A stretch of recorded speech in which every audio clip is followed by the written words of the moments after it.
Hasn't it been a month every time? Hi, Fire King. Hello. Fire King's Hello. here? Whoa. That means I Crazy. have to change where my camera is. Okay, I full screened this. We're good. All right, we're live, but I didn't change the name of the stream or the thumbnail that I spent so much time working on. You Nita fool! Hinamatsuri. We're talking about Oshi no Ko again. Quickly go.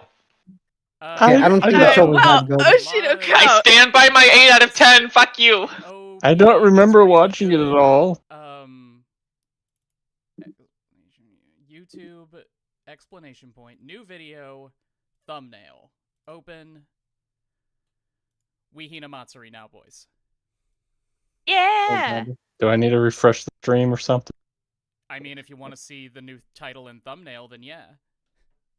There we go. If you don't, Well, I need to take care of If you don't chat. care about the trappings, then no, stream should work fine. But I gotta take care of chat. Hello, everyone in chat. Oh, but you already have 29 Hi. people in. Yeah, no, people really like Oshi Gotta no flash. Ko.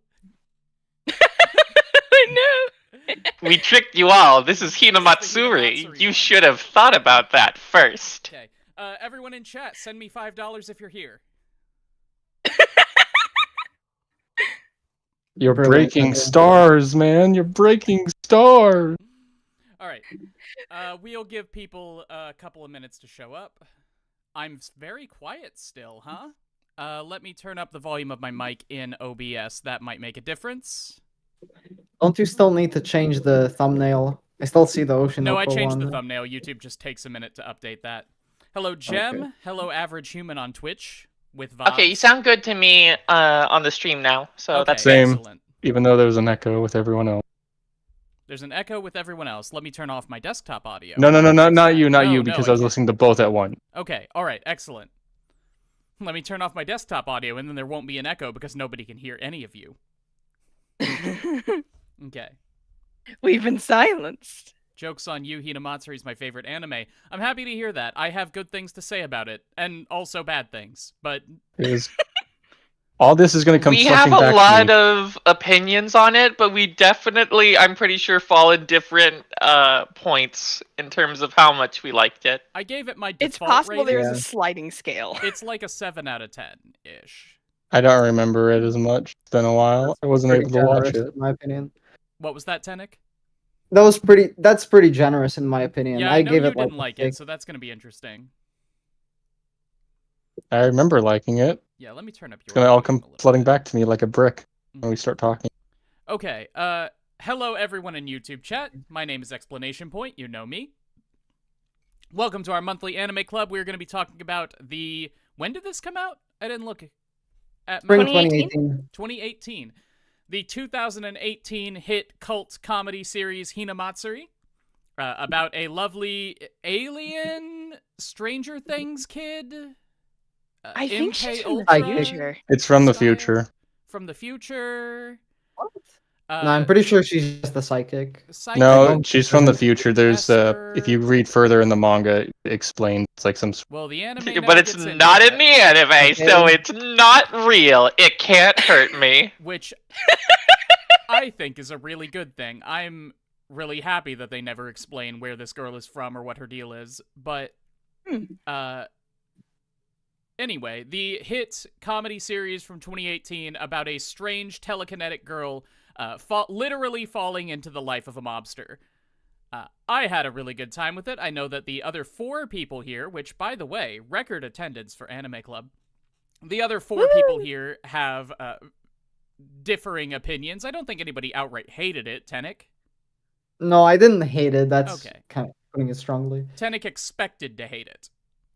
Expected to not find it fun Mm. or interesting. Yeah, interesting is a better term, I Mm. think. Yeah, it does certainly lose steam about halfway through, but the beginning is very strong. Personally, I adore the last episode, but I understand why some people would hate it. Anyway, a quick announcement for this anime club. Where I am, we have thunderstorms, tornadoes, and a plague of cicadas going on. 2 of those things can knock out my power. If the power goes out once, the stream is over. I'm not going to try to get it back. I'm not playing that game. So if the stream abruptly cuts out, congratulations, you went to the entire anime club. You may go home. Is this allowed for non-members? If it weren't, it wouldn't be in your subfeed. Welcome. I mean, no, it's not allowed for non-members. You have to go to patreon.com/explanationpoint. I think it's the $100 tier that you have to do to be here. All right. Hope I'm doing okay. I'm doing fine. I have suffered much worse fates from tornadoes than this. So I think I'll be okay as long as the entire town doesn't get wiped out again. And the cicadas never bothered me anyway. You're not allowed here. Well, you can fix that real easy. I think you are allowed here. You're fine. You can stay. If you're being serious, yes, of course you can stay. This is public. To get on the Discord call, you have to be on the Patreon. Is this club for Christian because Jesus Christ, are you guys funny? No. Get out. I thought it was clever. You get to stay. You get a cookie.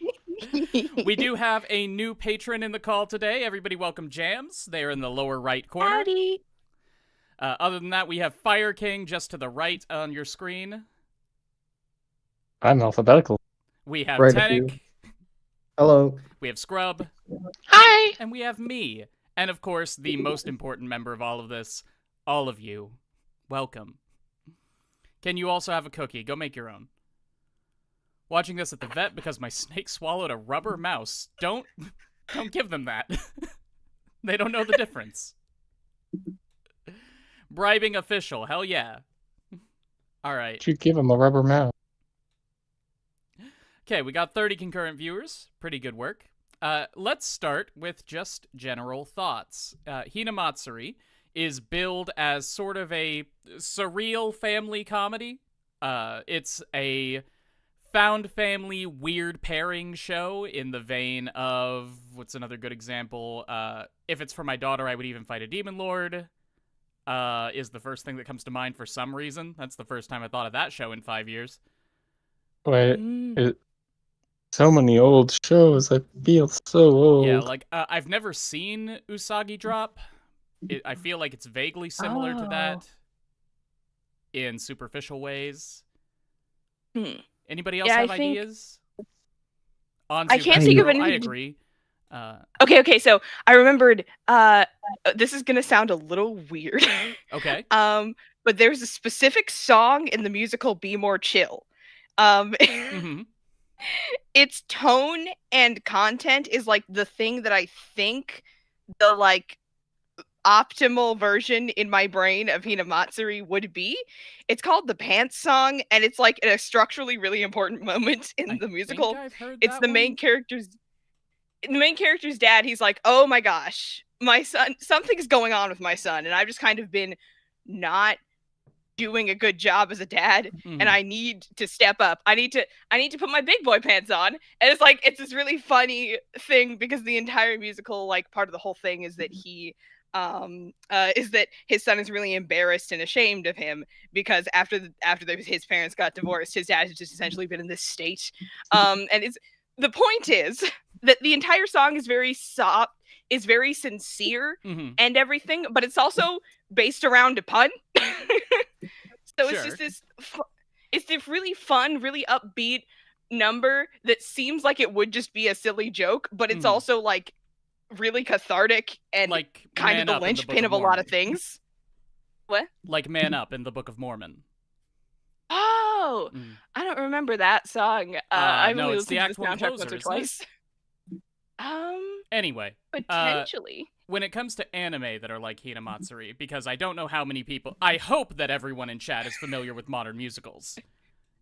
I say modern, Be More Chill's like 5 years old at this point.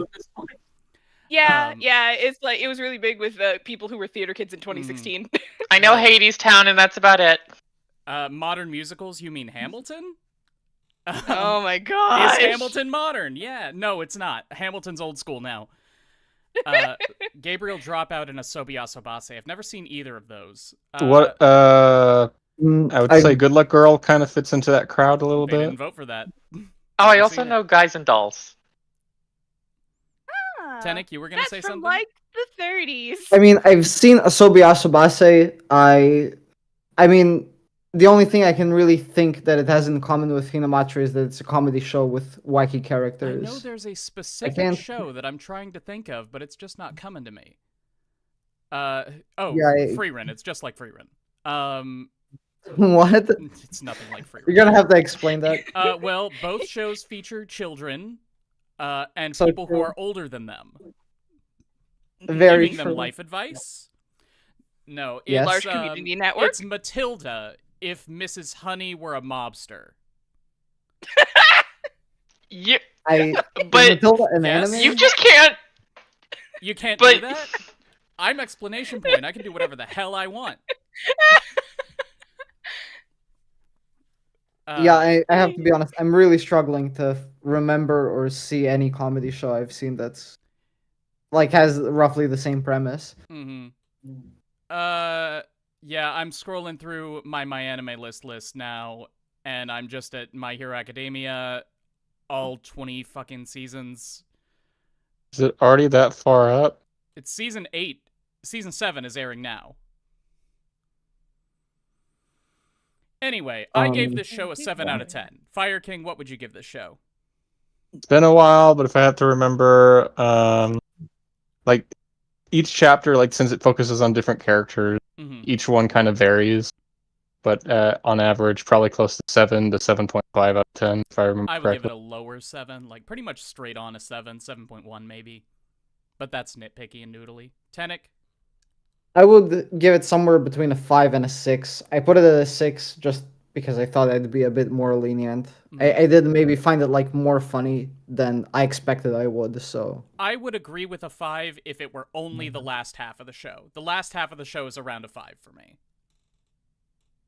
I do think a 5 is a bit low, but I can see a 6. Scrub?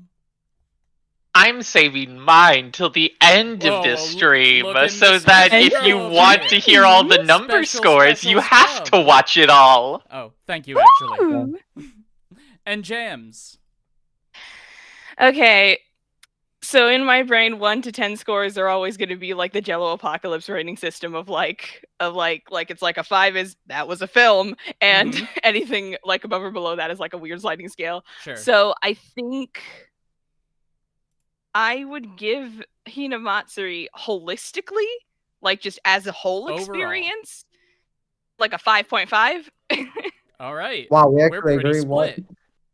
Interesting, yeah. nobody went into firmly good territory. There are no 8s here.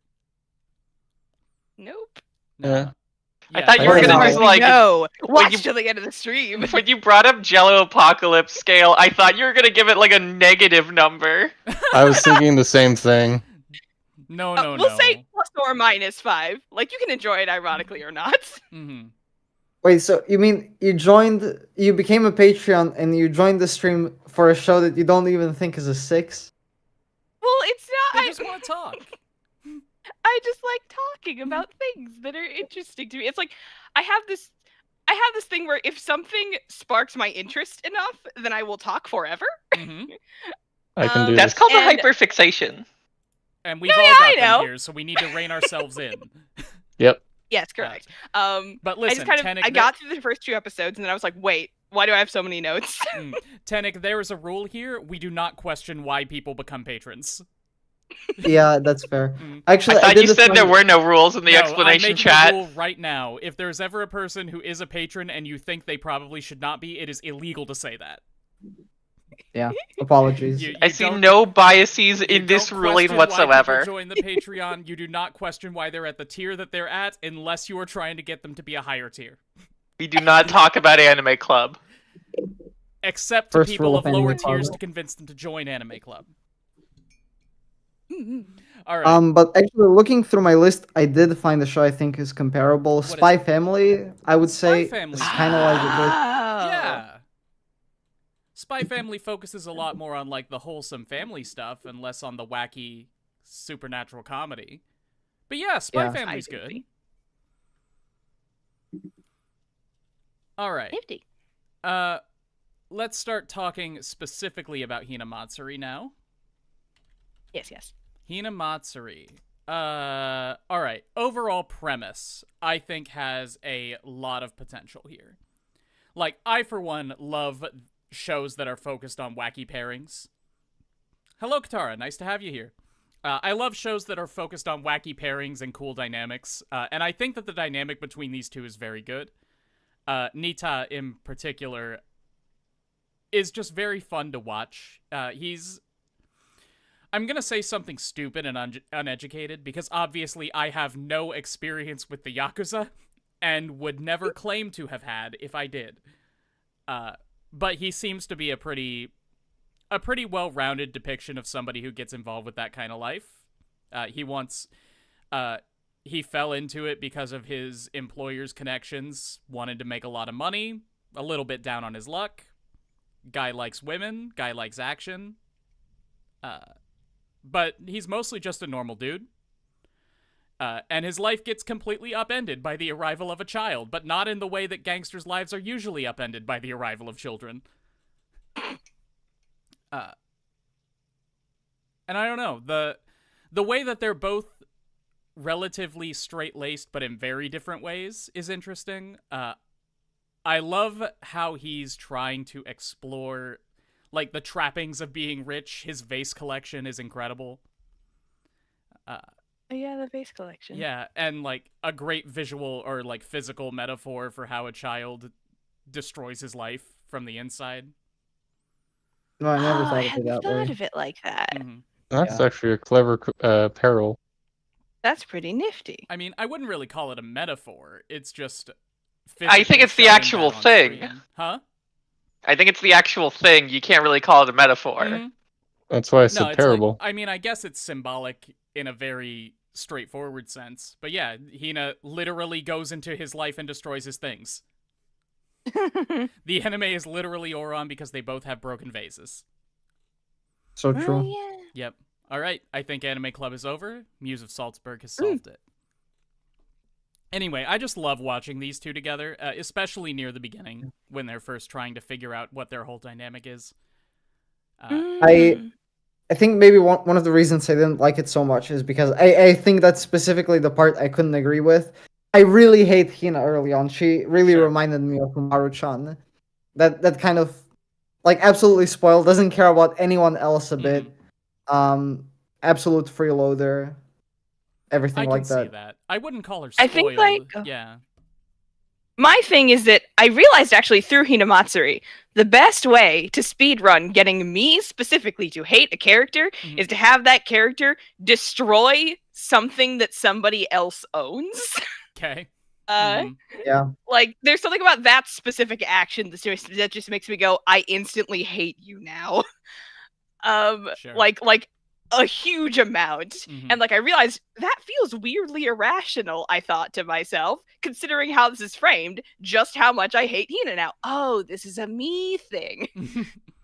See, that's the also thing part of about the reason me. why I never got into like Kaguya-sama Love is War. Because after Kaguya did that thing where she like let out the air in Shiragane's tires or whatever, like it's like nothing Kaguya ever did or said ever kind of redeemed her in my eyes for doing that to his bike. That's not okay to do.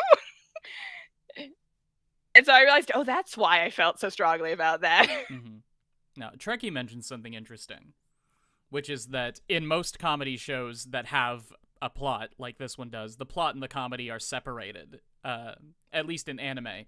You get a lot of scenes where, like, you have your normal plot going on, and then it cuts to something funny, and you have your funny moment, and there's a big reaction, and then we get back to the serious. Where everything in this is kind of meshed together. The joke is the plot is the joke. Which I think is just good integrated writing. Like, but yeah, you're right that a lot of comedies don't do that. I think the idea behind the integration is good, but I don't know if I agree with the execution. There's something about the base structure of this thing being structured like an adaptation of like a 4-panel gag thing. Like the structure of it is as if you are adapting like a 4-panel gag thing, but also you are trying to engage in something that like pulls out a lot of pathos, Sure. and it doesn't work all of the time. Yeah, no, that's something that's really hard to pull off. Like, you have a show, I mean, we're talking about Oron, you have a show like Oron, where the whole point is that you have all of these characters who have very deep affection for humanity in general.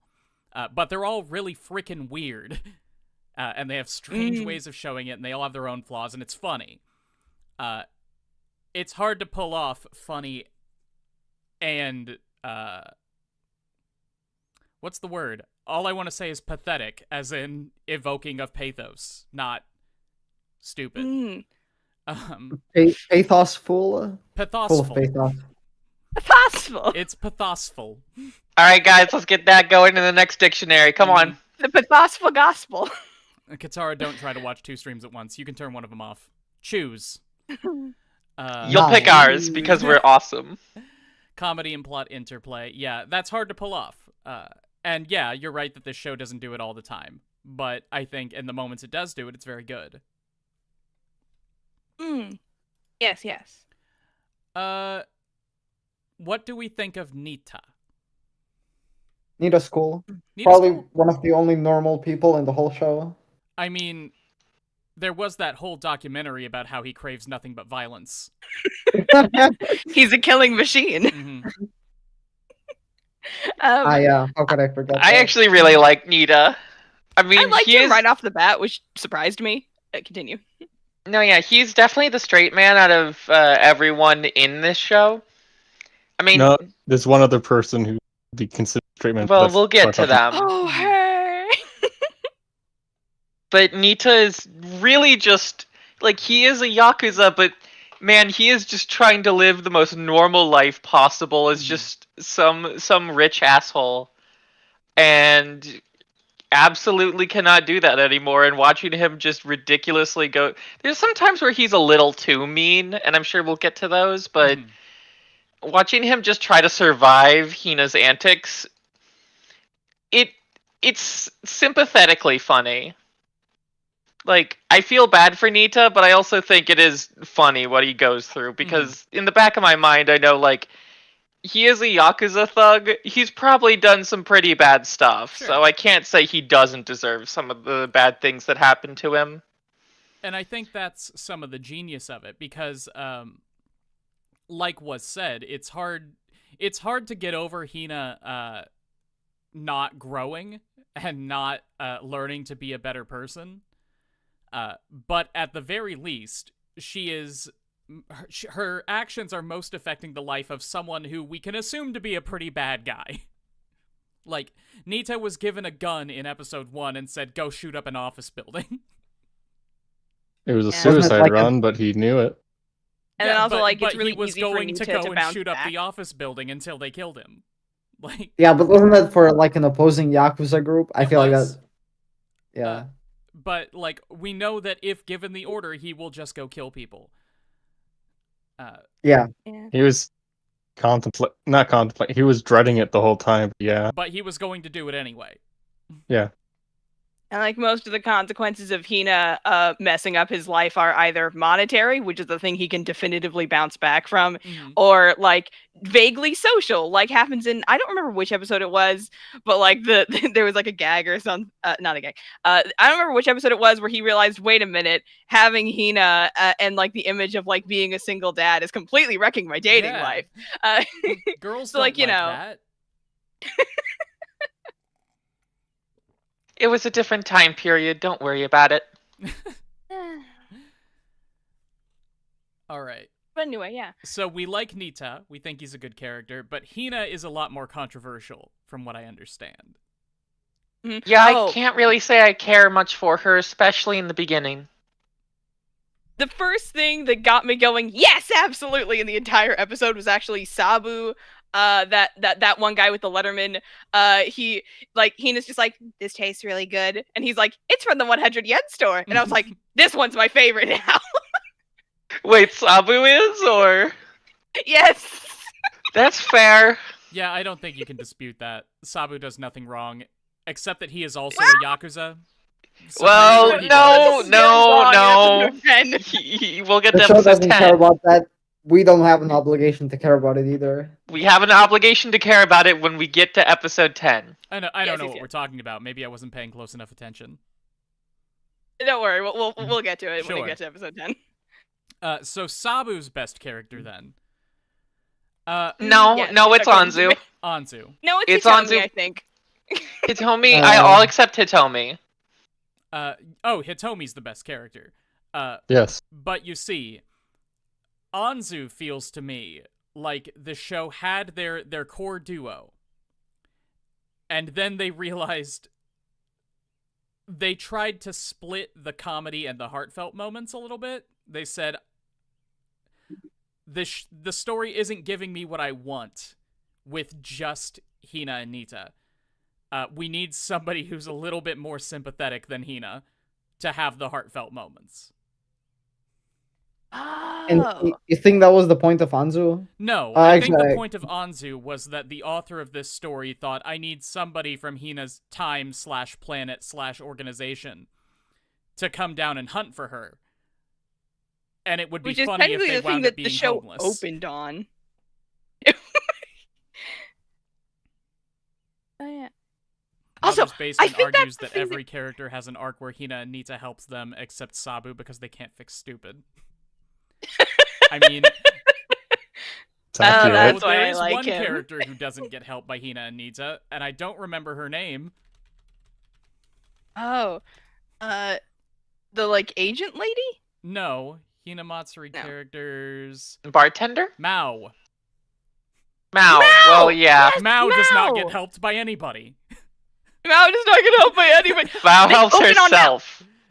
If we're still on talking about episode 1, the thing that really threw me off about Hinamatsuri from the jump is the fact that they open on Mao fighting her way through a bunch of goons, Yes! and then they do a time jump backwards, They and we open don't on meet the Mao most for another insignificant 9 garbage. episodes or something. Yep. You said it. Mm-hmm. See, sorry, I what did wasn't you say? as awestruck by that because all of the temple goons said "owie" whenever they same got here. hit, and I laughed. No, let's just go ahead and officially start taking this episode by episode. Hinamatsuri episode synopses. Okay, that's a big synopsis. I don't want that one. Hinamatsuri manga. Hinamatsuri. that has the for episode Japanese list. festival. See Hinamatsuri. Oh yeah. Yeah, you can just go to the Hinamatsuri manga wiki page that has the episode summaries. Oh, it does. All right. It does.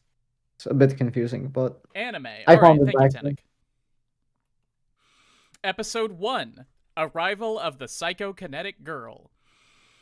A mid-level Yakuza, Yoshifumi Nita, relaxes at home and a large metal pod drops on his head out of nowhere. After hitting a switch on the back, a naked girl emerges from the pod, remembering nothing except her name, Hina. She uses psychokinesis to threaten Nita into buying her clothes and toys. Nita soon realizes that he's become her de facto guardian. When Hina asks to enter school, Nita offers to enter her into a nearby school as she stops using her powers. After an awkward introduction, Hina settles into her new school. However, power builds up too much, and she ends up exploding inside Nita's apartment. Later, Nita makes use of her powers to clear off a plot of land for his company. After the job is over, Nita is called by his Yakuza boss to take revenge on a rival group. He accidentally convinces Hina to do the job for him as she uses her powers to wipe out the entire enemy office by herself. So number 1, they never bring up the whole explosion thing ever again. Nope. Not Never even bring with up like that- the other psychics. Mm-hmm. Not even. I My especially think headcanon- it would be prevalent with Anzu.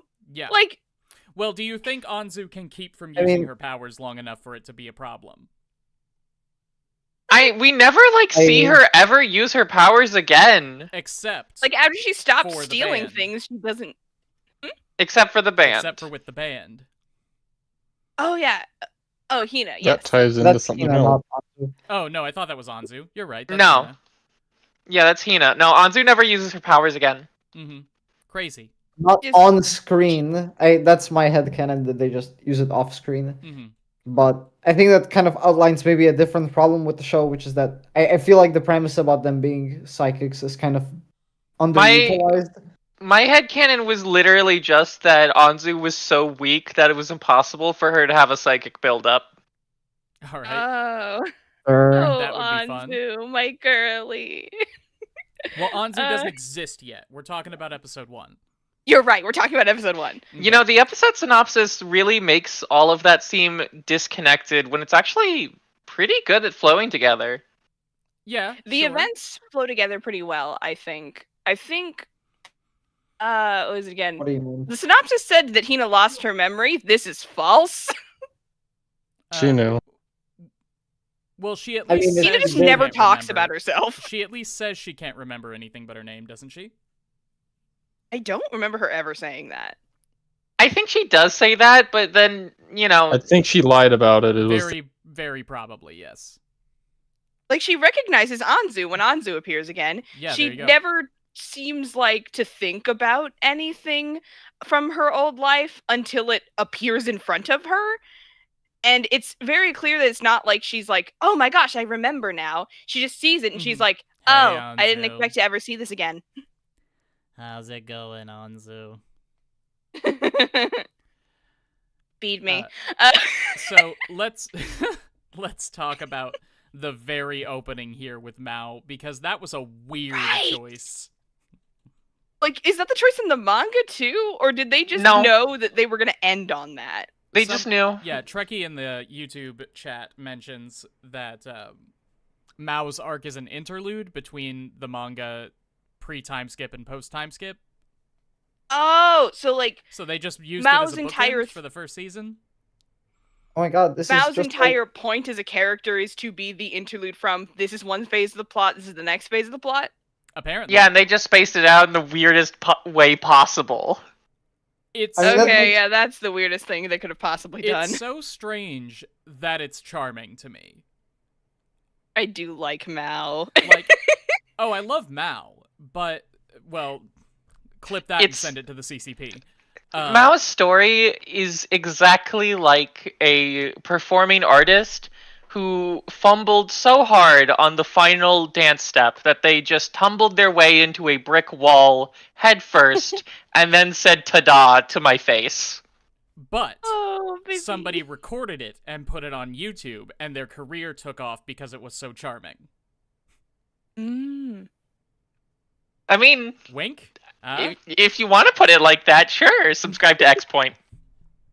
No. Not for that reason. I'm not ironically good. That's never true. Do anything ironically, it's always sincerity here. Mao. Personally, I really love the idea of having this big build-up cold open for something that does not matter. I thought it was a very funny joke. I You, thought you saw it as a joke? yes. But what's the punchline like? The punchline is the that it viewer doesn't just- matter. The But- Oh yeah, the punchline would be that it doesn't like it's like The okay, so punchline is that it is set up as the big conflict of the season, but it involves only characters who mostly do not have names, and one Yeah. of who has never interacted with the core cast in a meaningful way. But okay, let me put it this way. So like if you think it is a joke and it has a punchline, when does the punchline happen? Is it like by the end of episode 12 when you realize it really didn't matter, or Yes. at some point?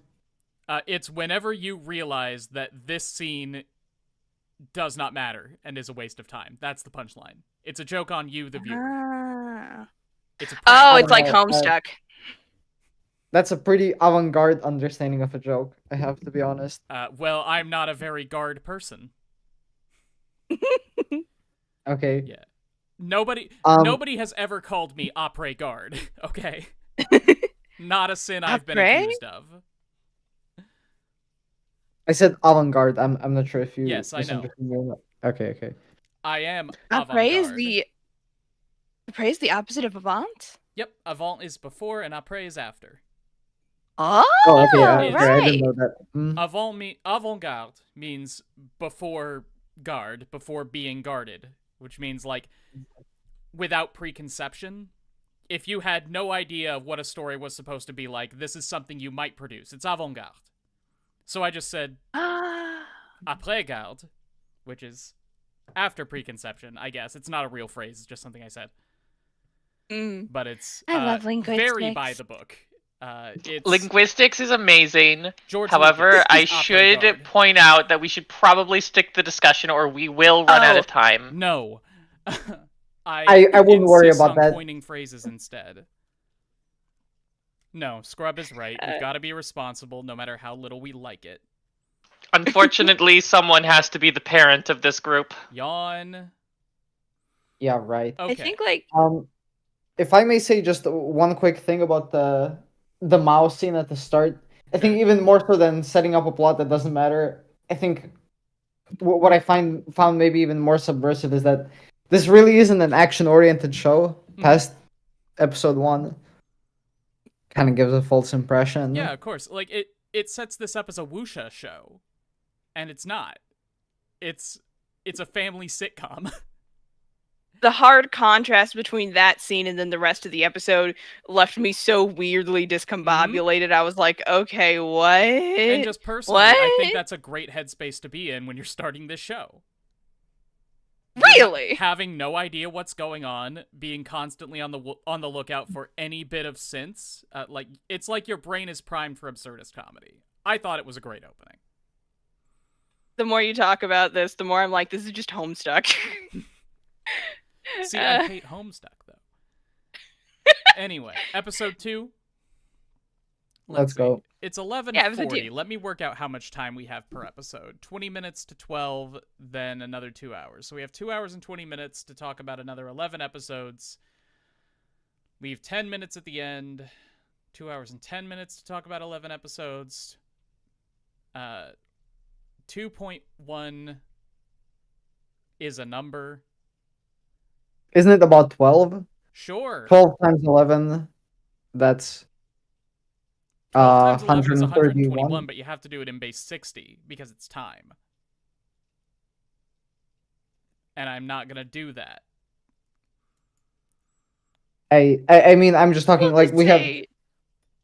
So 12 minutes for 11 episodes, that's 131 minutes, and we have 120 minutes. No, Okay. 140 minutes. We'll call it We're 10 fine. minutes. We shouldn't worry about it. Okay. All right. Episode 2. This is how you have a superpower battle. A Oh, blonde yeah. girl. I think it was so. Oh, No, go sorry. ahead. Right, forget you what? did. I think it was so cute how Nita was like, "These are children with phenomenal cosmic powers, and one, I don't want to cause a public scene / disturbance, but also 2, these are babies. Mhm. I need to make them fight in a way that is not going to damage themselves or the area around them." Like, I love that, like, the idea that, like, he is problem solving as a parent already. What are you talking about? We have not yet read the synopsis. I don't know what this show I'm is sorry. about. Allow me. A blonde girl emerges from a similar pot as Hina, single-handedly taking down a street gang and stealing the leader's clothes. Nita accidentally runs into her at a ramen shop and finds out that she has the same powers as Hina with the help of the local homeless contacts. Nita tracks down the girl, Anzu, and uses Hina to subdue her without further damage. Hina offers to hang out with Anzu one last time before she returns to the future. Interesting. And the two stay over at Nita's apartment. After saying goodbye, Anzu finds she can't return to her original time. Later, Nita finds that his favorite women have stopped asking him out as the word has gotten out that he has a daughter. Annoyed at this shift, he starts going out more while leaving Hina with a can of mackerel for dinner. Hina, growing suspicious, asks her classmate Hitomi with help tracking him down, but he keeps getting distracted. Hina ends up asking Utako, which is a really stupid name, for advice. While Hitomi is accidentally pressed into service by as a bartender by a drunken man. Utaku and Hina return to the bar to find Hitomi serving drinks for multiple customers, including Nita.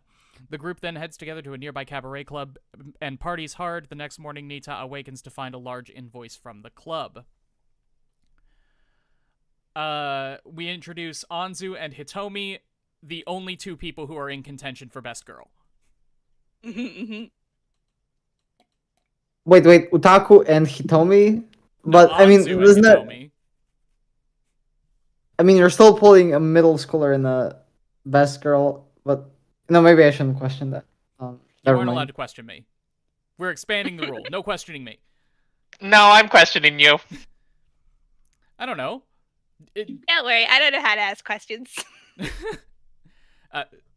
Are there seriously people here who think that Hitomi isn't, like, in contention for best girl? She's hilarious.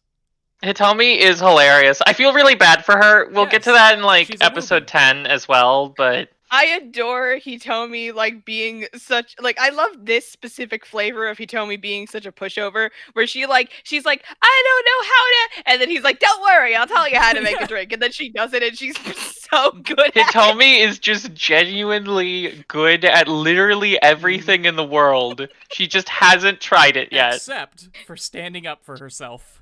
Correct. She's Barbie. No, she's great.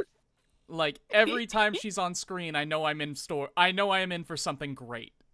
Like, whatever's gonna happen, I'm gonna I sit can't back. remember if it was episode 3 or not, but just seeing the homeroom teacher come in. Oh Must be someone who yeah. looks like I think her. that's next episode. Fucking idiot. Sorry, YouTube, but I have to express my feelings. I mean, I feel like he knows he's just really pretending. Like, he's just committing to this bit so he can just So he doesn't have to drink worry without about it. any worry. Mhm. For his own peace of mind, this has to be true. Well, after the first time, this isn't episode 2. I don't know that this man exists yet.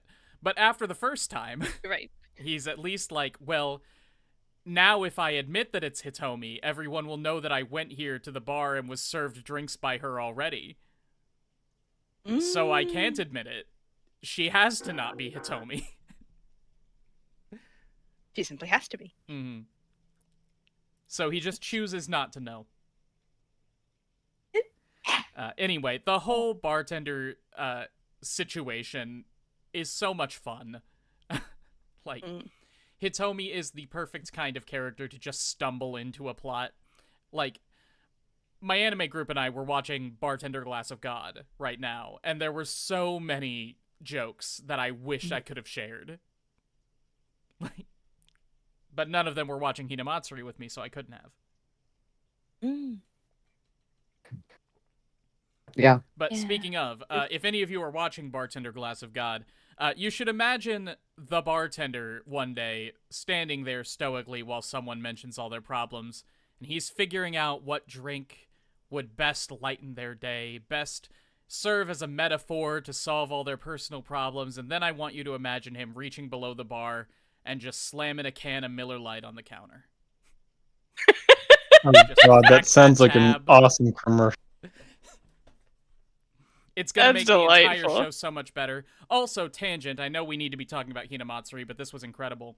As a wedding present, my father-in-law got us a bottle of Yamazaki whiskey. Yeah, I haven't looked up how much it is. I don't want to know. But we have this bottle on our shelf for special occasions like you do, and we're watching Bartender, and the very next episode we watch, they go to the Yamazaki distillery, and that bottle, the exact bottle, is on screen. So I think it's very fancy. Mhm. No, we had to get a little out of that. But anyway, Bartender's commitment to realism extends to America. You should know. Not a very good show. We aren't enjoying it all that much. But we're 7 episodes in now. Some cost fallacy. Yep, that's how I finished Solo Leveling. Anyway. Twice. That's why I will never start it. No, the second time I got paid for it. All right. Hitomi's incredible. Anzu.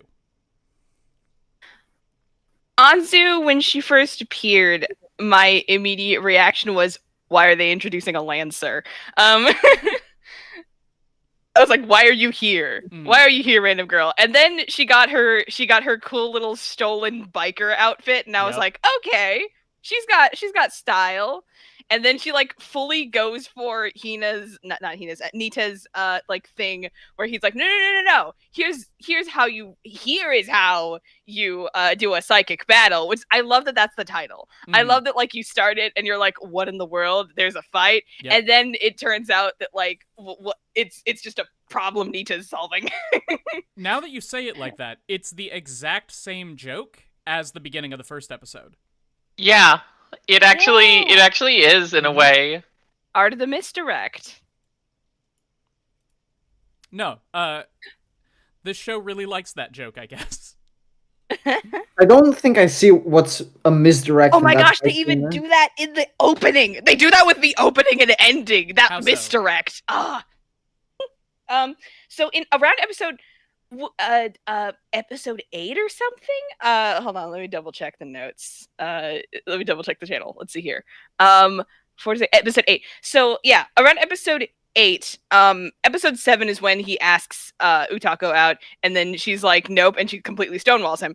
And after that, Utako is not in the same place at the end of the opening. Like, she's not standing next to him at the end of the opening anymore. The opening has been implying for a long time that, like, the two of them are, like, essentially, like, both collectively Hina's parental figures. And then when she stonewalls him, they take her out of that spot in the opening, and it's just him. I didn't notice that. I need to go back and check. Goodness. No, yeah, I noticed that too. It's very funny. Anyway, the misdirect is that when the title is "This is how you have a superpower battle," the viewer is expecting two people to be fighting each other with superpowers and flying around the city and throwing each other into buildings and such, when they're basically just playing a kid's game, but with superpowers. It's really funny. Oh, yeah. I guess I didn't think of it that way. Mm-hmm. All right, episode 3. Hobo Life 101. Anzu finds herself hunted down by local shopkeepers for her shoplifting of food. A homeless man helps her escape her pursuers and teaches her how to live honestly at local homeless encampment. Nita stumbles across Anzu picking up cans for change and offers her 40,000 yen. She rejects it at first, but then accepts, hoping to help out her fellow homeless. However, Utako and the local shopkeepers catch her and take most of the money for the stolen goods. At night, Hitomi secretly works as a bartender after being blackmailed by Utako. However, the bar's patrons have taken a liking to her drinks, including Hitomi's homeroom teacher and vice principal. Meanwhile, Nita's remarks that he'd love to have Anzu and Hina switch places sometime. The next day, Hina tries to clean the apartment to avoid her nightmare scenario, but her carelessness makes things worse. Poor thing. So this is where the show starts to get a little bit sketchy. Yep. I have a lot to say about this episode, actually. Oh, yeah? Well, we got Yeah, 9 minutes. well, yeah, so first of all, I really like Anzu's story. I adore it. No notes. It's great. I know you have some issues with it. We'll get into that later. Mm-hmm. Well, But don't tell me when I you get adore into just things. how kind the entire community is I agree. to Anzu. It is so wholesome. Please go support your local homeless population by complaining about it to your mayor or any other government official. They should be taking care of it. Donate to homeless shelters too. That's also important. Yes. Yeah. I think. But I still have some more, if you don't mind. Finish. Sure. We already talked about Hitomi's situation. Very funny. Bartender life somehow suits her perfectly. I mean, again, we can get into it later. It's probably because Hitomi is an adult in a child's body. She has the mind of an adult. She's just written as like a 21-year-old. Mm-hmm. I don't see it at all, to be honest. She does not act like okay. a middle schooler. Not really. At all. Oh, okay. I don't think a middle schooler would be thinking, why am I doing this? I am a middle schooler. A middle schooler would be thinking, this is crazy, but I guess I just live with this now. And adults told me and to do this. It has to be okay, right? Correct. See, that's what I'm thinking. And then lastly, at least for the first early episodes, I really didn't like Hina as the main character. Mm-hmm. Whoa, Quote unquote main character. Throughout the entire thing, I think Hina is absolutely the least interesting character. Yeah. Well, yeah. Yeah, she's written that way. She's but deadpan. that means that Not a anytime deadpan we Molly, get to a Hina scene, I kind of just start clocking out. Yep. I think she's written as a foil to Nita, and once we've established that dynamic, she just kind of is the way that she is, and it's not very interesting. That's not character growth. But she That's doesn't not- have I mean, to grow. You just need to grow. Okay, Jams, what did you want to say? Sorry. The thing I said in the notes in the channel that I think a thing that would really help, if Hina's whole thing is that she's very deadpan and straightforward about things, the main joke that they use that for is she's so out of touch. She doesn't care She doesn't care and she's so out of touch. But I think a thing that her deadpan nature would be really good for is if she just suddenly brought up things from her life in the past, because like one, that would make the audience intrigued about her a little more, and two, like just deadpan bringing up like some kind of like horrifying event, like noodle incident style, would be hysterical, and like everyone around her just like, that's not normal, and she's like, it's not. No, that's one of my favorite things to do in real life. It's why I started this stream saying we've got tornadoes. Hopefully they don't destroy my hometown again. That's not a joke. That happened. Yeah, you get it. But no, that's a really funny bit, and you need a deadpan character to do that. I think it would be funny for Hina to do that, and for Hina to go the more like unintentionally brutally honest route, which she does sometimes. She does do it sometimes. But they focus so much on the obliviousness of it that, it gets old. It gets old within the first 5 minutes to me. I've never liked comedy where the joke is, they just don't get it. They don't get what's going on around them. Mm-hmm. So, we're going to get into the sketchiness of this show's depiction of homeless people a little bit later. But for now, I want to point out how, yes, it's very good that the community is portrayed as being tight-knit and wholesome, and that they aren't nuisances to anybody. That's good. But I really don't like the implication that you are consistently able to survive on the money of picking up cans. Like, I mean, yeah, no. I would somewhat defend the show here because, I mean, for one, I think it says that they live in Tokyo, right? And they're basically doing nothing but going around collecting cans all day. Sure. So that's like a lot of time you're putting in just to get by. Absolutely. But think of how many homeless people there are in Tokyo. Like, this is one small group living in the park, not bothering anybody. They go around picking up everybody else's trash. It's a symbiotic relationship. How many homeless people does Tokyo have again? Let's see. How many cans are there in Tokyo? Do you remember that their homeless readings are also off because some of them like stay in those night cafes? So the first results on Google tell me 770 as of January 2022. 770 is not right. 770,000? Well, I mean, it might be much better than America in that respect. That's why I'm not skeptical. Per 100,000? No, it just says 770. I mean, of course, I'd have to look it up. That isn't right. That can't be correct. It's Tokyo. No, it must be like the US. Cities in the world. Oh no, that's why I said it's not accurate, because a lot of the people who are homeless, I guess it's possible that I have a very, very inaccurate view of the homelessness situation in Tokyo. That's possible, but that's it's not just that though. Millions of people. Like I said, it's not just that. There's also like the factor that some of the homeless population, like Tokyo and Japan, basically live in like the night cafe area. Mm-hmm. Always qualify because they're not technically homeless. Mm-hmm. They are. Oh.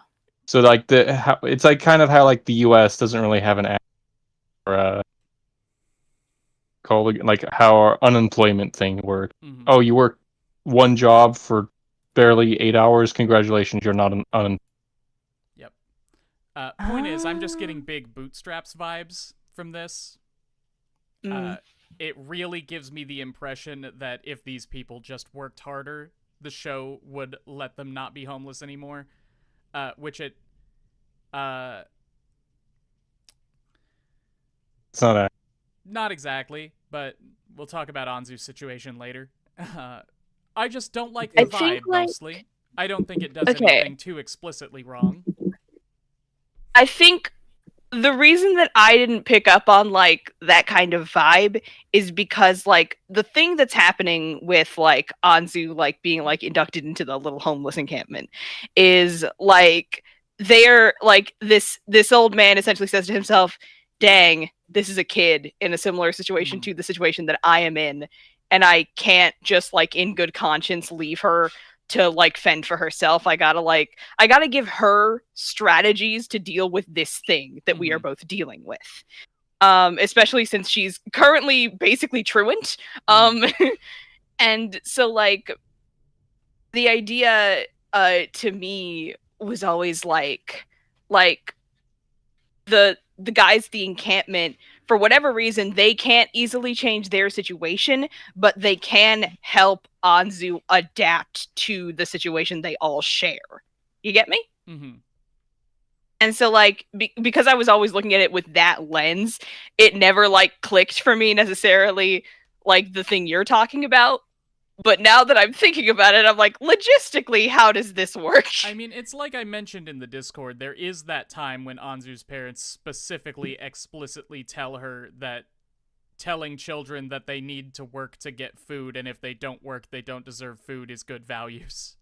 Like, I understand all of the reasons behind it. I get what other people have to say about it, and we will talk about it in the episode.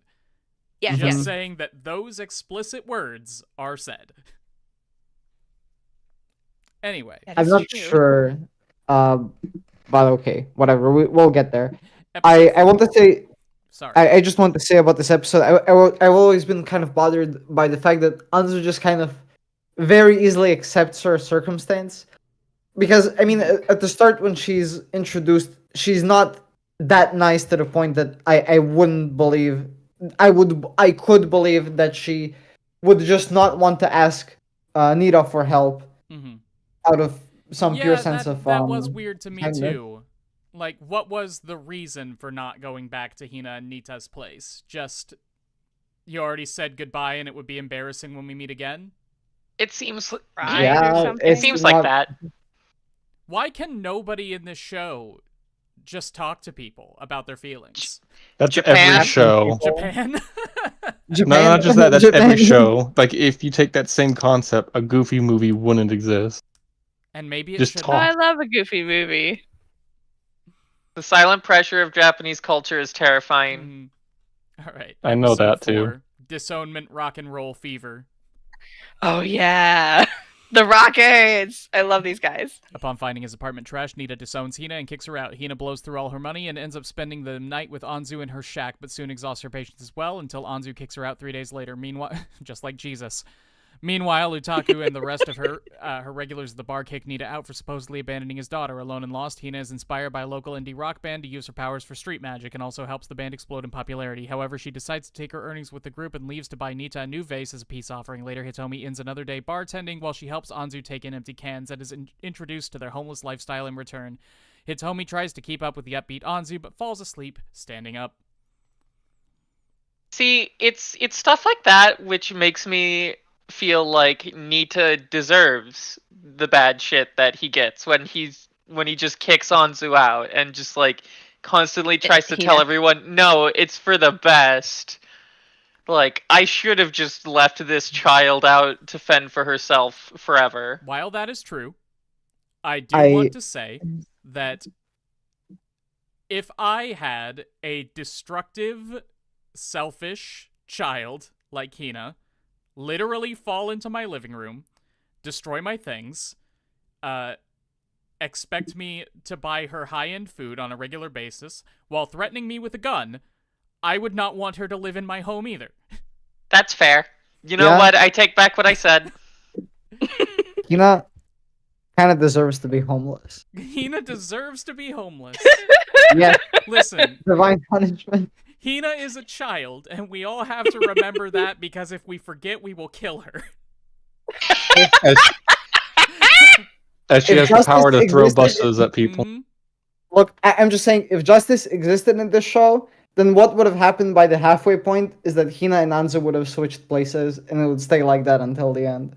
I mean, we have to remember that Nita is a bad man. We have to remember, so they're perfect for each other, right? Bad plus bad equals good? That's how math works. Almost a right. I love the plot point of Hina meeting up with this band. I love that just goes all the way through to that one joke you were talking about. Mm-hmm. I have a new appreciation for the show. Wowie zowie. Owie. Wowie. Owie is an excellent bit. The I do dub like it. It is grew so on me. good. Mm-hmm. Bad dub plus is bad so equals good. Nita stays miserable. But yeah, Hina using her powers to help this band do street magic is a good bit. I love that it makes these guys' careers take off and that they have no hope of ever fixing it. Like, they will never recreate what they've lost. Oh, these boys. Mm-hmm. They're just nice. then They're they just do. nice They people. have such gumption. Mm-hmm. They're just I trying love to make how- their And fun way in character life. designs. Oh, I'm out of Oh, they're coffee. such good character designs. Mhm. I love how, like, when Hina's like, hey, I'm gonna go. He's like, what? And then the other one's like, no, let her go. Like, he's like so genre savvy. I love it. He's like, they're in a completely different genre from Mhm. whatever is going on with Hina, and they No, don't like, realize it. These people are in K-On! Or Given or something. Like, Yeah, Beck, yeah. is Beck that kind of show? I've never heard of Beck. Beck the band has an anime. It's called Beck. Oh, that's fascinating. Mm-hmm. It's like Big Time Rush. Has anyone brought up a salad bowl of eccentrics? No. I haven't heard of that show in a Didn't we long. watch the first episode of that show together? We did. Yeah. I think so. Salad bowl of eccentrics. Yes, we did. We watched it. We certainly did. It was kind of Bad. bad. Case in point, I remember nothing about any of these people who are on the cover. But yes, we did watch it. It's been watched. It has been erased and written over by Hinamatsuri in my brain. Yeah, this is basically a plot happens episode. Yeah. Plot happens in a show with no plot. See, that's one of my biggest problems with the later half of this. Yeah. Wait, so you thought the problem was that they were too plot heavy, the later episodes? I think the problem is that nothing interesting happened, whether it was plot or comedy. Yeah. You see, that's it. my problem with the whole show. No, that's fair.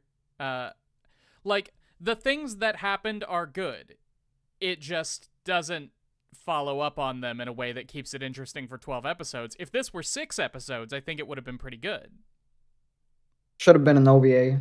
Could have been an OVA. Sure. Oh.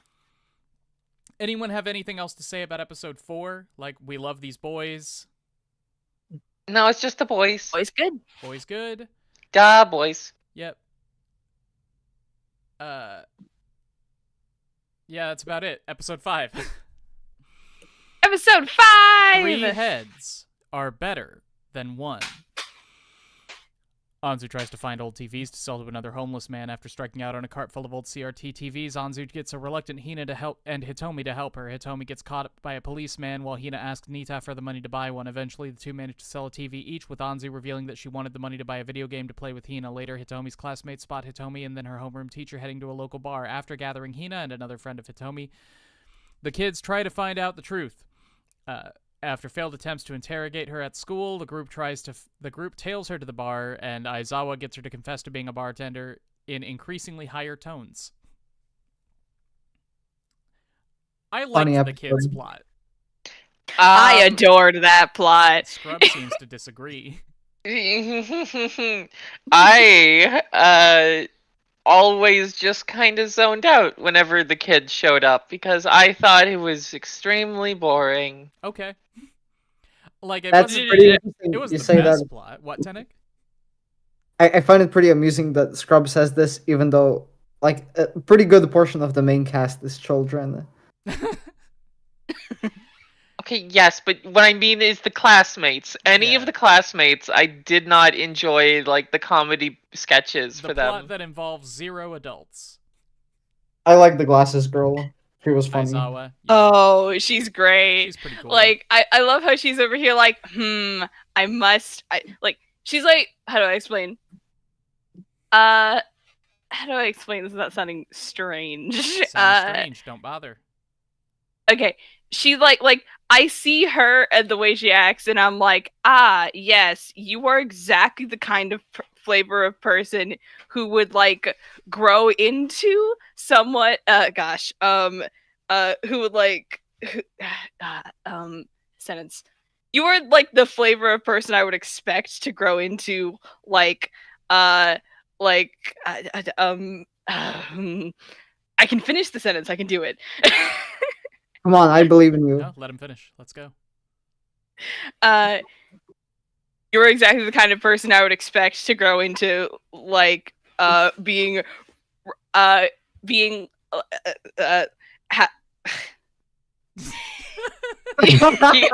in you. You can do this. Yeah. You are exactly the kind of person I would expect to grow into, like, being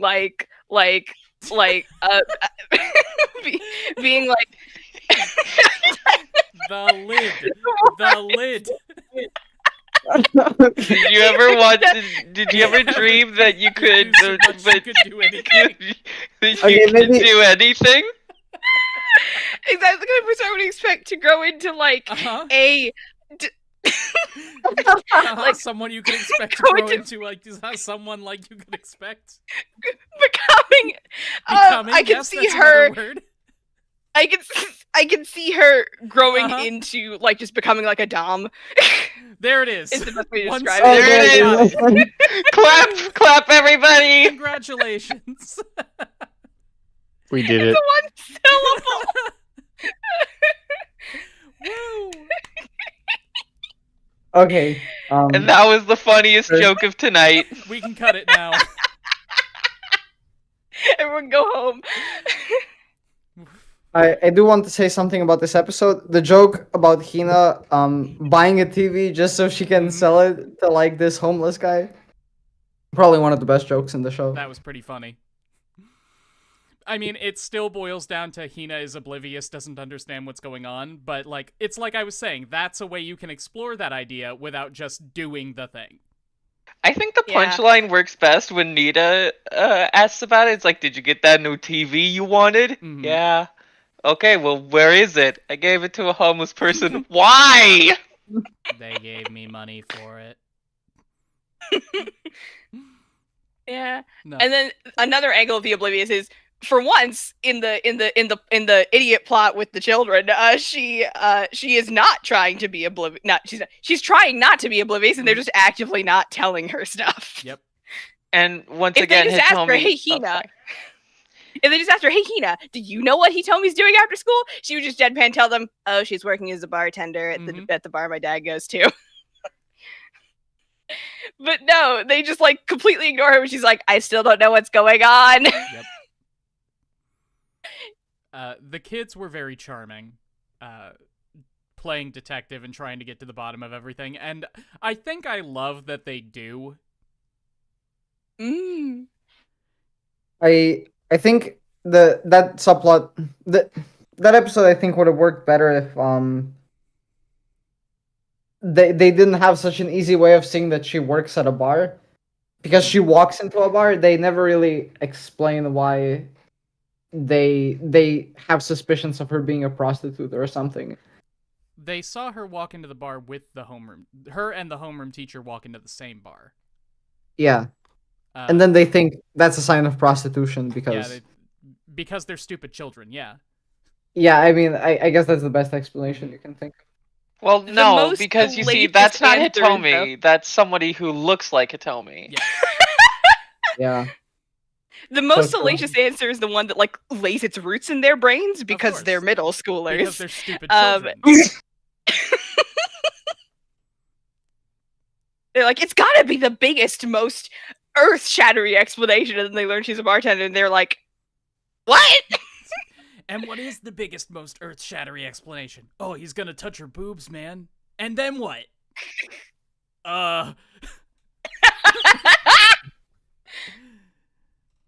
I thought it was funny. It was stupid, but it was funny. Yeah.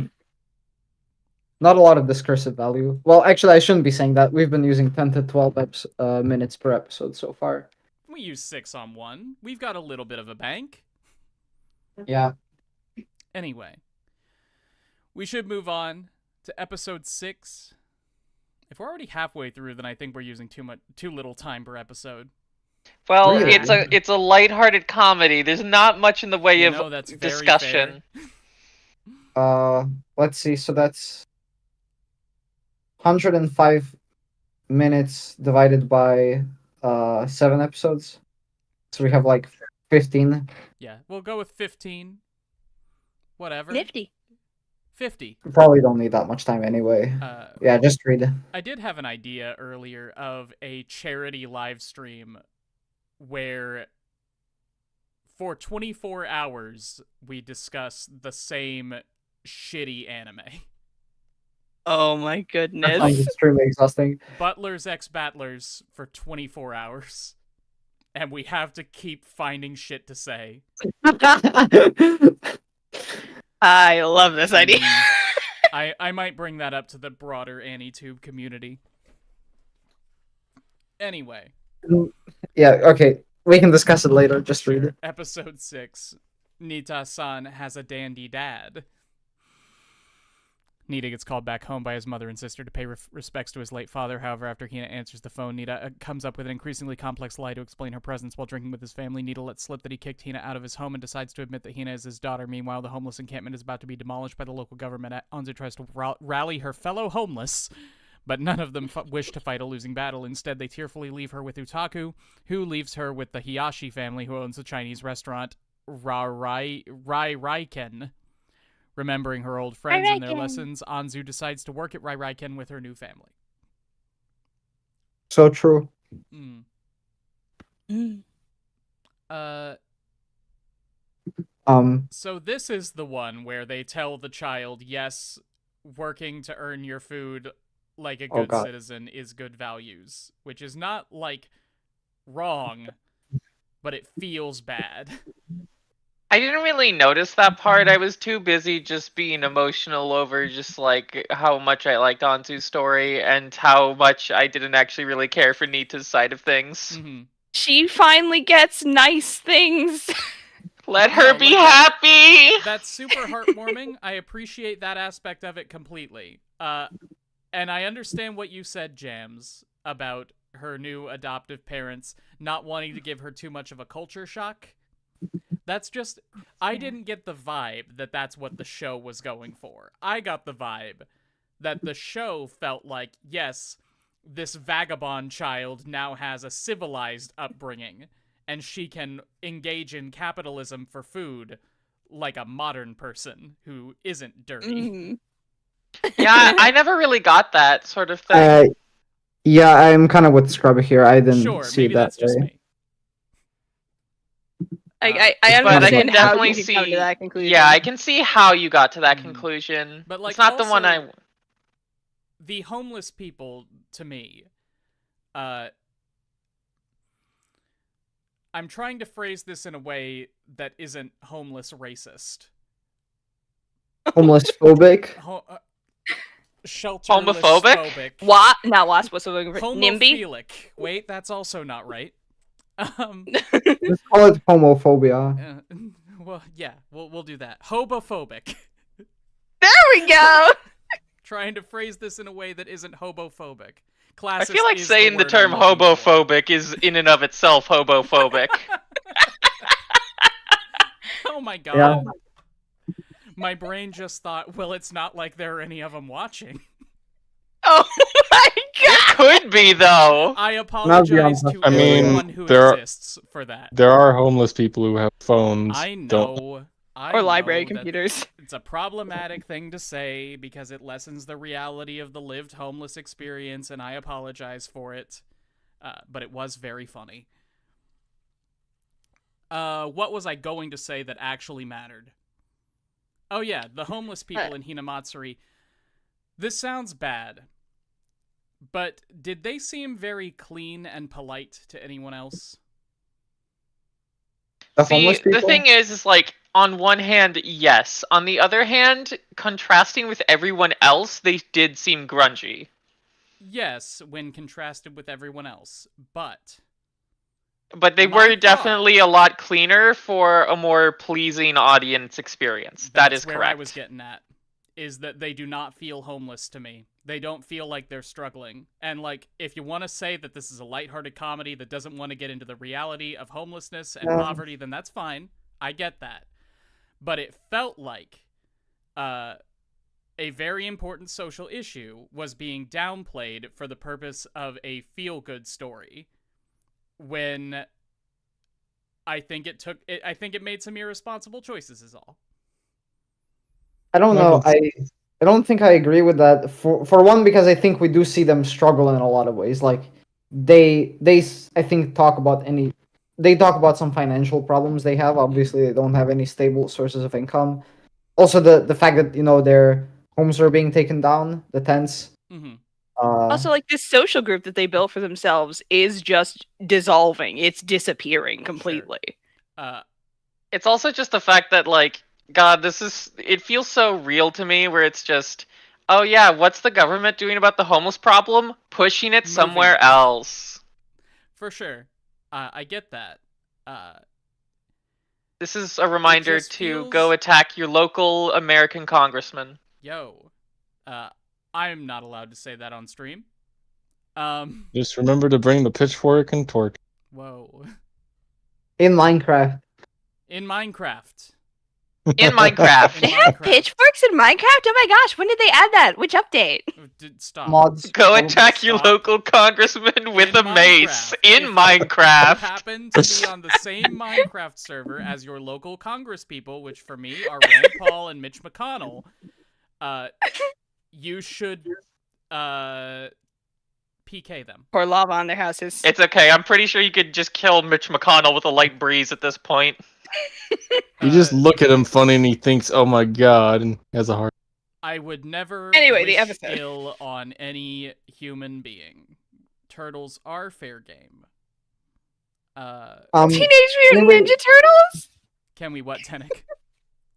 I just wanted to mention, while we're still on the homelessness topic, like, I think Hinamatsuri is definitely the exception here. I can't think of any other anime where, like, especially like a slice of life or a slice of life comedy, where homelessness is like addressed at all. That's a very good point.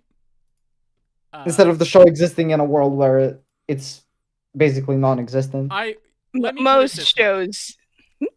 I just don't want people to see a homeless middle schooler stealing food and have their thought be, just go pick up cans.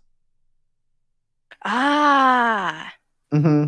This is correct, because that's not what it's going to be like. You're worried about the glamorization of... Well, I mean, I think it's probably glamorizing compared to what homelessness is actually like.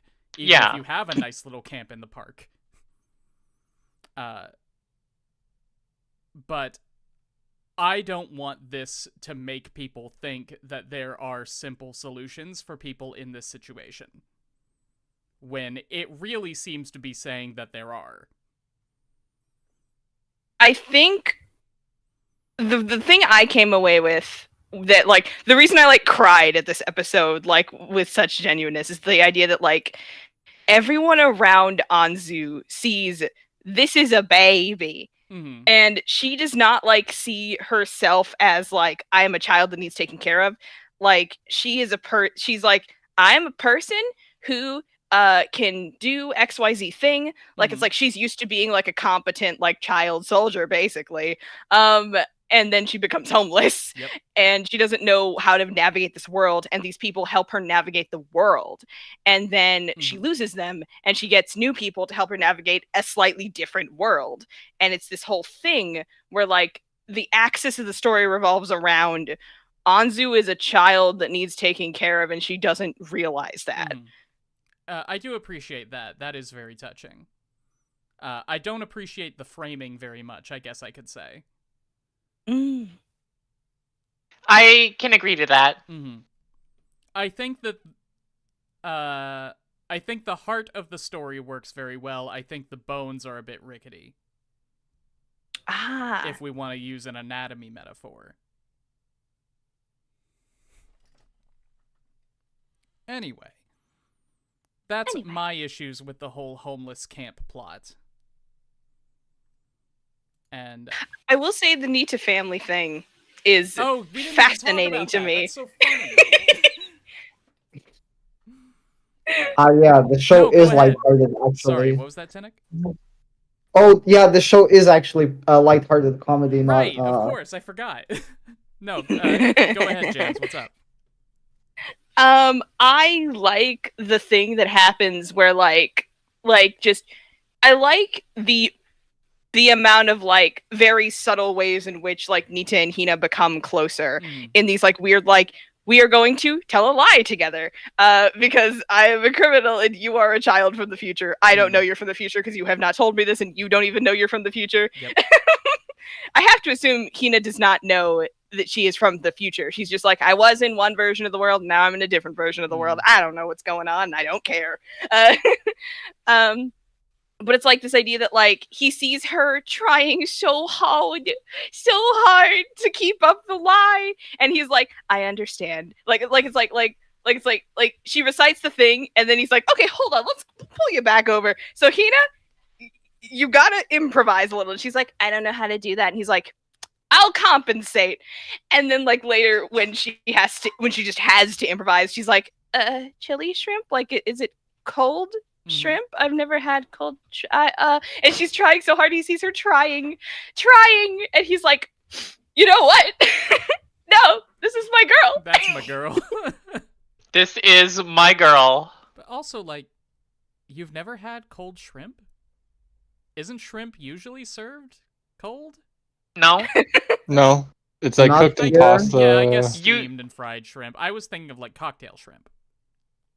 Oh, cocktail shrimp. I don't think kids usually have cocktail shrimp. You think Hina has never had cocktail shrimp? I know, I had cocktail shrimp as a kid. I want that big one on the fancy glass.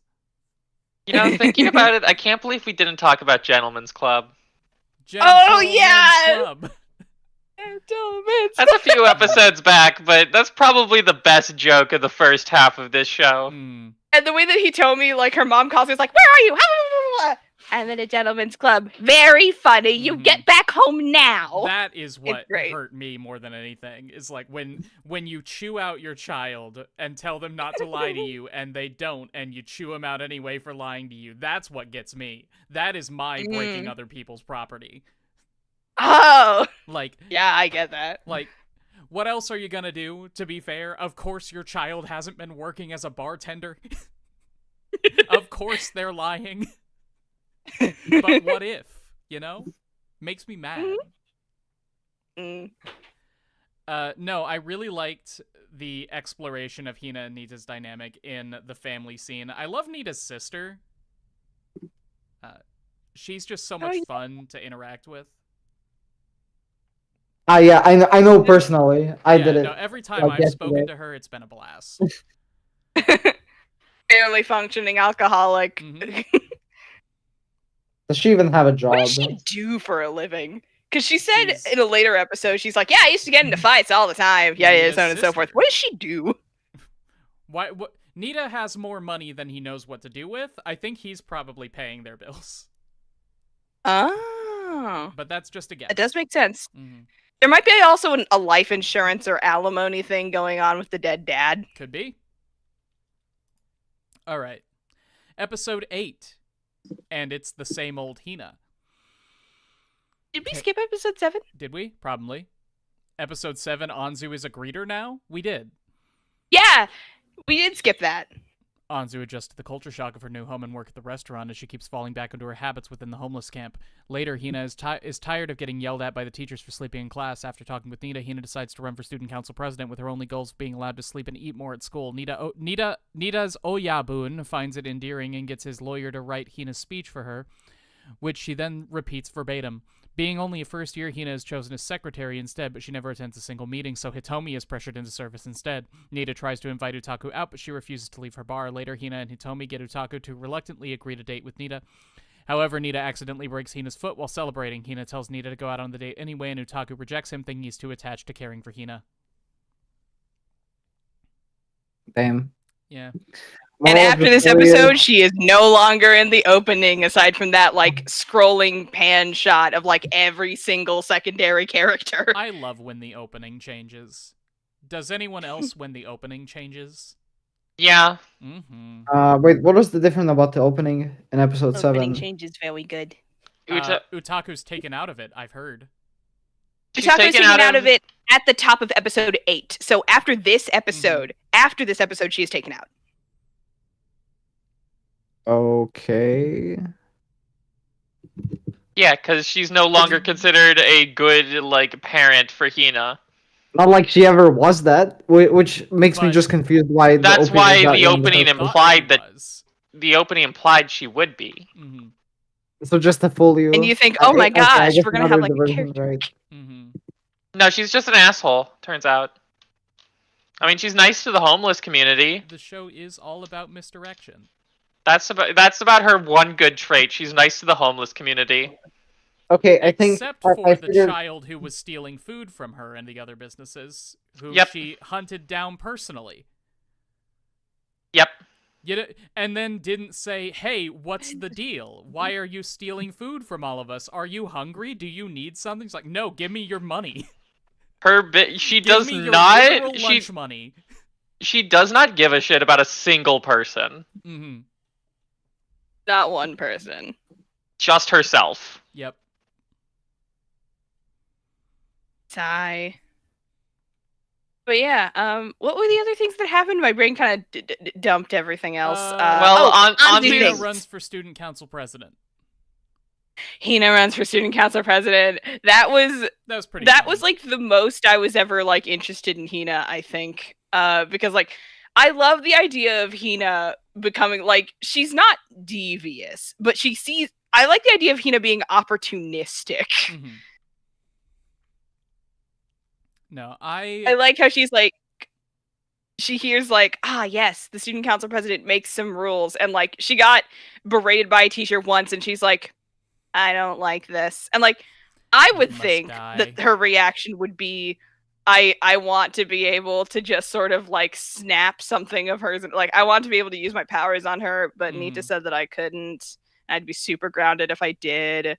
So like, how do I solve this problem? And like, I like the idea of of her being like, wait a minute, I can just make new rules. Great. And then like she essentially via the adults in her life like being like, yes, go for it, small child. I will give you a great opportunity to like get this thing done via a literal lawyer investigating the school or something with the lunch, and that's amazing. They just got a Yakuza lawyer to write her speech for her. And she reads the stage directions. Yep. After all that effort. And doesn't show the graphs. Doesn't show the graphs. Doesn't even have a PowerPoint. Nothing. Not even have a PowerPoint. They didn't give any of the students a PowerPoint. Well, why would they? This lawyer clearly didn't realize. Why would you need one? No, your speech should be, I'm really popular and you like me. I promise I will be in the student council.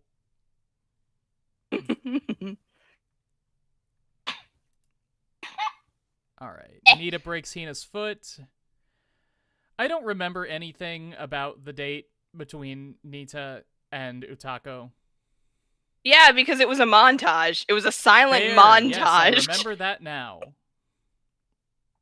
And like, I think you could see Utako becoming disillusioned with the date in real time over the montage. In montage. And then like she says, yeah, in montage time, you're right. I don't know why I said in real time. Nita was just the entire time slowly coming to the realization like, oh, you're an awful person. Mm-hmm. No, I don't think that's what Nita was doing. Utako was like slowly coming to the realization over the course of the day, like, Oh, right. Yeah, that's okay. Sorry, I'm having trouble remembering later episodes, I think. It's so funny that I remember the earlier episodes better than the later ones. Mm-hmm. Is it funny? Or were the earlier episodes just better? They were. Mm-hmm. That's before it gets really stale. Yep.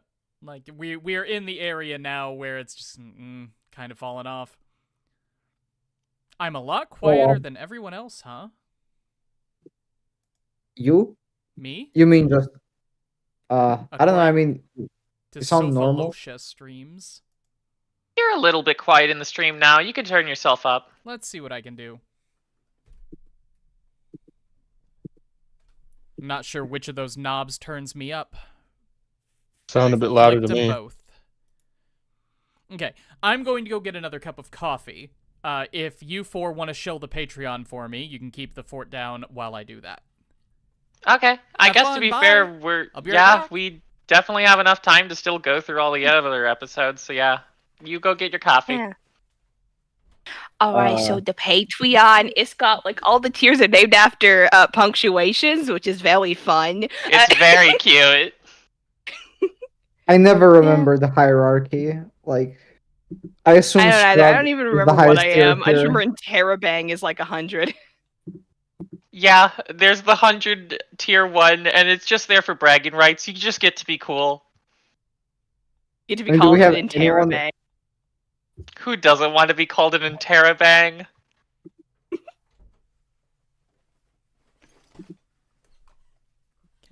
Hello. Ahoy. I'm about to get crucified. I put my cup of coffee in the microwave, and I have 2 minutes to You put it in the microwave? The description of this episode. Ooh, this episode? Episode 8? Episode 8, and it's the same old Hina. I'll read this description and then go get my coffee from the microwave. Kei Ikaruga, the security chief of the mysterious organization, meets with Anzu in the present day to observe Hina and determine if she has improved after causing massive destruction to their original timeline. To Kei's shock, Hina passes her checklist, and Kei is dismayed to find out that Hina must be returned to her own time after doing so. One day, Hina's classmate Mami Shinjo sees Hina using her telekinesis to throw away trash and tries to learn the secrets of using psychic powers herself. Hina humors her for a couple of days using her own powers to make Mami feel accomplished, but Mami humiliates herself when she tries to demonstrate her powers in class without Hina's help. Finally, Kei talks to Hina directly, telling her that they will travel back to the original time in 3 days. After struggling to tell Nita, Hina finally tells him and is treated to her favorite food before leaving. However, she discovers she cannot return after Nita threw her original pod ball away. Hina returns to Nita's apartment only to find him in the middle of celebrating his new freedom. Okay. Very epic. Yep, we just watched Jenny Nicholson's video about the Star Wars Hotel. And the Star Wars Hotel. The Star Wars Hotel. And the entire plot line with Mami Shinjo just reminds me of the special effect that they had where people could walk up to piles of rocks and use the Force to knock them over. But only when certain character actors were present to press the button. Oh, yeah. I like how, like, Hina, like, she's like, oh, cool, we're hanging out. All right, I'll hang out with you for a bit. Mm-hmm. And then Mommy refuses to let her go until Mommy is like, until she's like, no, I have to unlock my psychic powers. And Hina's like, well, Occam's razor. Well, wow, you're doing powers. You're so cool. Mommy has no friends. Mommy must cling tight to Hina. There's a reason you have no friends, Mommy. What else is Mommy going to do? I don't know. Get a personality? That sounds mean. Whoa. Sorry. I do not care for Mommy. Mm-hmm. She is the most... She is I think, actually, for some unexplained reason, she is the character that I like the least. She doesn't sit well with me, yeah. She was on I think the thing episode, and the whole episode I was like, go back to mistreating homeless people. What? Like, what, you found it so boring you would rather just have the show double down on the... then I would have something to talk about at Anime Club. I think about what I wrote for episode 8 the most out of all of my notes, where I just quoted the comment, Mommy was never seen from or heard from again. Good. 2 days. Good. No, like, if they had not added the 2 days, I would have respected it a little bit more. I think I would have been okay with that if they were just, Mommy embarrassed herself out of school and nobody ever heard from her again. That's really funny. Yeah, that would be really funny. Like, she appears for this one episode and then never again. Like Mal. I think the reason why Mommy inspires so much "Why are you like this? I hate every second you're on screen" from me, is that Mommy is the exact kind of person that I was made to believe that I must be in order for people to constantly how do I explain? Like, mommy is so completely self-centered and annoying. While also having like interests and like it's like her interests and her being so into her interests are what makes her so self-centered and annoying, because she thinks like, yes, I will be so cool and impressive and my interests will be proven to be the coolest thing ever. Yeah, so she is the flavor of person that I thought, surely this must, like, as an insecure child, I thought this must be the kind of person that I am whenever I talk about anything I'm interested in, or else people wouldn't like dislike when I spoke about my interests. You know what I mean? So like seeing her makes me unhappy, because she is like the kind of person that no one ever actually is, but that your anxiety tells you you must be. That's if you are fair, ever socially ostracized.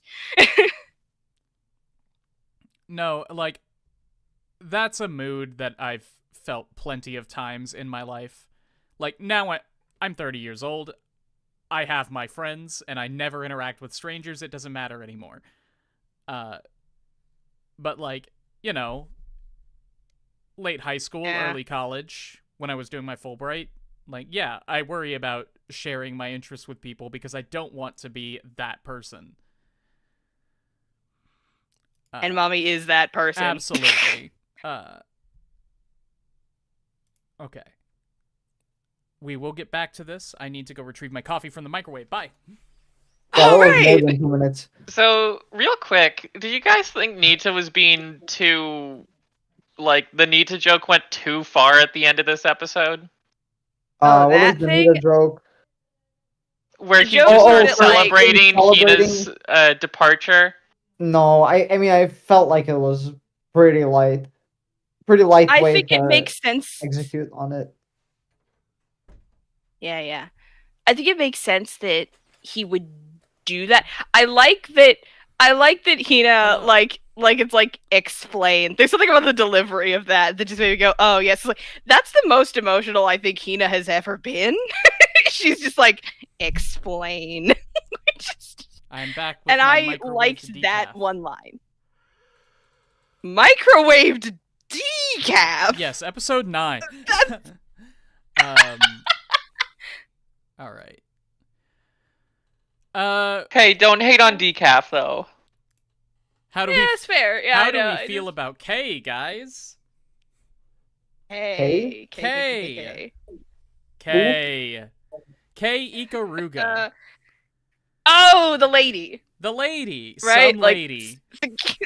Security lady. Oh gosh, I said security lady and then my brain immediately filled in with, oh my gosh, you mean Vanessa from Security Breach? No. We're talking about the woman who bought the dog, right? Yes. K Ikaruga. She certainly existed for like one segment and then stopped existing after that. She was in like 3 episodes. I don't care. She didn't exist except for this episode. She was imaginary in the other 2. Got it. I don't care about any of the backstory for any of this. Like I mentioned earlier, I really enjoy that the show never tells us if Hina is an alien or from the future or a psychic or whatever. Brian, I feel like I don't know what you're talking about. You haven't read the synopsis. Yes, I have. Episode 9? K. Ikaruga's security chief of the mysterious organization meets with Anzu in the present day to observe Hina and so on. No, I read that. No, you didn't read that one. You read the one before that. No, you didn't read that one. Yes, I did. You're kidding. You got confused and well, no, you didn't read that one. Episode 8 starts with K. Ikaruga like telling Hina, hey, you gotta come with me, and then ends with so Hina, you lost your teleportation orb, meaning we are stuck right here. Yeah, that I forgot. Because you like, my brain just heard K. Ikaruga, and I think it just auto-tuned it out. No, I went to the microwave my decaffeinated coffee, And then yeah, while okay, it was I in guess the you might have microwave, I just totally came back and I forgotten. said, we have time to read this episode description, and then I did. Yeah, I'm I'm sorry, I was gaslighting I'm so you. sorry for gaslighting you, No. ExPoint. I shall never do it again. I'm so out of it, man. I don't promise not gaslighting you again. Okay. At least you're honest. At least you're honest. I'll about try lying to not me. do it, but like I'm definitely gonna do it again accidentally. Gaslighting can't be accidental. Alright, should we go to This is episode true. 9, or is there more to talk about in episode 8? We don't care about Kay. I like the dog. Comedy Yeah. happens. I do like the end of this episode when when Hina comes back to the apartment and sees that Nita is already celebrating her return. Like, how long has he been ready? I thought it was a little But harsh. not her return. Oh, of course it was harsh. Her departure. He was, yeah. Mm-hmm. I thought it was harsh, but I think what the actual issue was is that I wanted something. I wanted a different dynamic between these two that the show was never going to give me. No, like, how long has he had these decorations? She walks wait a out minute, the how door long and has he just had them? instantly hangs up banners for himself? You don't know if he had parties at home before Hina. Sure, came? like I respect a king who throws a party for himself. Mm-hmm. It's just weird is all. I respect him, but he's a weirdo. Anyway, You won't Yeah. get it. episode 9. Episode 9. Life is about survival. Kay decides to summon Mao from her organization to bring an extra transport pod to pick Hina up, but Mao drops on a deserted island and accidentally loses both her orb and her spare in the surf. After searching for the orbs with no luck, Mao creates puppet versions of Hina and Anzu to talk to while enjoying her time on the island. Months later, she breaks down and tosses them away before creating a makeshift raft and sailing away. Meanwhile, Nita tries to arrange his boss to be the next head of the family. After Hina suggests that Nita should be the new leader, the Oyabun indulges her for a moment before Nita steers it back to Kiyoshi. However, Sabu already texted Kiyoshi about the first part of their conversation, which leads him to bury Nita in cement until the Oyabun himself has to clear it up. Kiyoshi awkwardly decides to name Nita a lieutenant while he is buried in cement. Later, Hina asks everyone to celebrate Nita's promotion. However, when Nita gets home, he discovers to his horror that what Hina has set up looks more like a funeral. His. So I still stand by the comment I put for episode 9.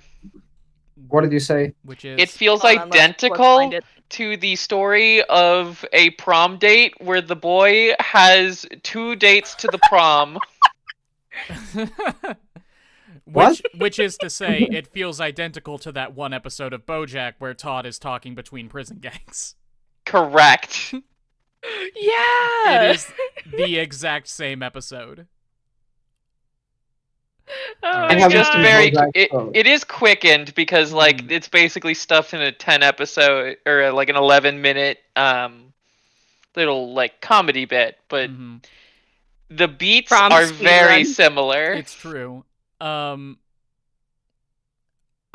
realized just now that I actually didn't go back and read anybody's comments on this in the Discord.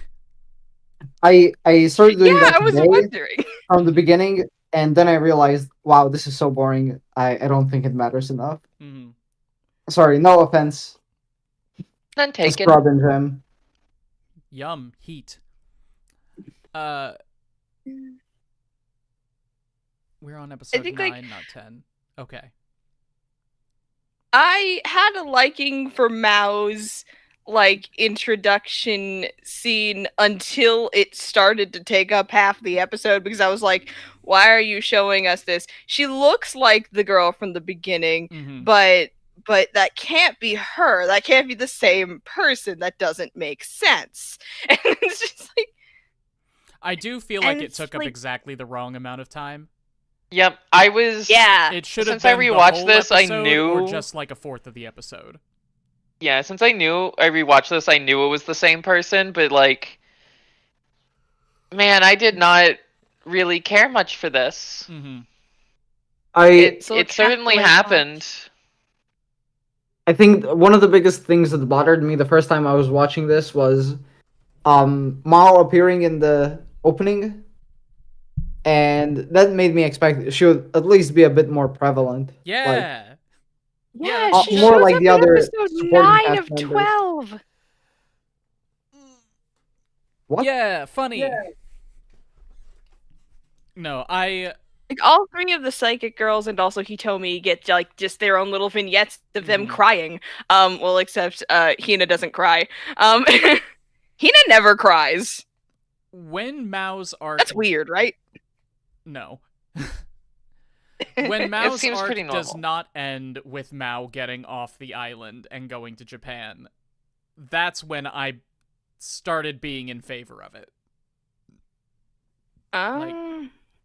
No, the whole joke with Mao is that she doesn't matter. She doesn't do anything. It seems like she's going to, but she doesn't, and I find that really funny. So you think it's another subversion the show does? Mao's Just existence is a joke. Damn. Oh my gosh. I mean, really, maybe You're that's not why I wrong. didn't like the show. There's just so many ways in which it made me the joke. Mm-hmm. Kind of hurts. No, like, Yeah. you can argue the joke's not funny, that's fine. I just don't see a world where this isn't intentionally done to subvert audience expectations. Yeah, I don't know. I mean, to me, it seems like it could be a very easy way to justify what's just poor pacing. But you know Or me, and you know I don't do that. never. Never once. Especially not for shows that I rate 7s out of 10. Like, Trust the point. trust the point. Okay. Scrub is right. The funeral joke was hilarious. Yeah. Yes, the funeral joke. It was Hina the doesn't one know what a time party looks a Hina segment made me actually laugh out loud. Mm-hmm. Like just her slowly rise up and go, bye. Bah. This gives me the impression I actually found the show more funny than Scrub, which I didn't expect would happen. Oh no, don't worry. It's more that I just have trouble actually laughing at things. Mm-hmm. No, In like the general- last time I actually laughed out loud at an anime, I think might have been Gushing Over Magical Girls, which was middle of last season. So it's been a minute. Meanwhile, as you can tell from this stream, I laugh incredibly easily. I love it. Please keep coming back. Yeah. Yay! No, we need this. Wonderful. I'm so happy. I bring what's what we're looking for? I bring the magical girl energy that this stream needs. That's a good way of putting it. Yes, Yeah. please. Yay! All right, episode 10. Episode 10. Episode 10. Oh, the depressing one. Like a river stream. Hitomi's mother doesn't believe her when she honestly tells her about her bartending job. Utako, wanting to keep her bar moneymaker, pressures Hitomi into renting an apartment on her own and then steers her toward various temp jobs to pay for it. The stress of so much work builds up to the point where Hitomi collapses in the doorway of the apartment. As Utako her regulars throw a housewarming party at Hitomi's place, Hitomi invites her mother to sabotage the arrangement and help her return to a normal life, but instead, her mother is pleased that Hitomi made so many connections with various companies and approves, leaving Hitomi without an out. Meanwhile, Anzu gets 5,000 yen from her parents in allowance. While shopping with Hitomi, Anzu settles on a shoulder massaging device for her parents, but is short of the required money. While Sabu appears and takes her to a local horse racetrack, Anzu wins the bet on the first race, but loses her money on the rest of them. Returning home, Anzu gives her parents a personal shoulder massage instead. I forgot to talk about Nita being buried in cement. That's okay. We don't need to talk about Nita being buried in cement. I remember now why I you love said the that part Sabu where- is not necessarily a great guy. Yeah. Yeah. He just allows this to happen. He could clear this up at any time, but he'd You be too ever been embarrassed so to admit that socially he jumped the incompetent gun. you let a man die? You ever been so socially incompetent you convince like a 10-year-old girl to spend all of her money on gambling? You ever been so socially incompetent you were that 10-year-old girl? No, I mean, Anzu is the victim here. Come on. You can't tell me she's not. No, You she ever is been the victim. so socially incompetent you victim blamed a 10-year-old gambling addict?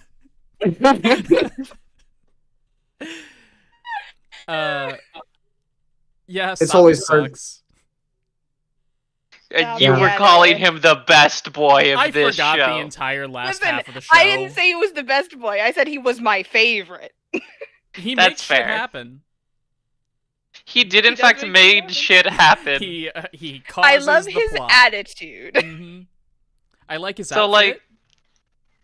Going back, the Hitomi segment of this episode was just really sad. Yes, it was. And Utako is awful. I hate this woman. So watching Hitomi's life slowly, like, completely irrevocably, like, go out from under her, was so actually by this point in the show I had like looked up Hinamatsuri, like just the Wikipedia page, just because I was like, is this based on a manga? I genuinely can't tell at this point. And it was. And I also discovered this cute little thing where I was like, oh my gosh, wait, Hinamatsuri. This is like if some show was named like Valentine's or something and the main character was just named Val. Which is it's very fun to me that that's the case. And if I were writing it, I would have made that thematically important, but that's beside the point.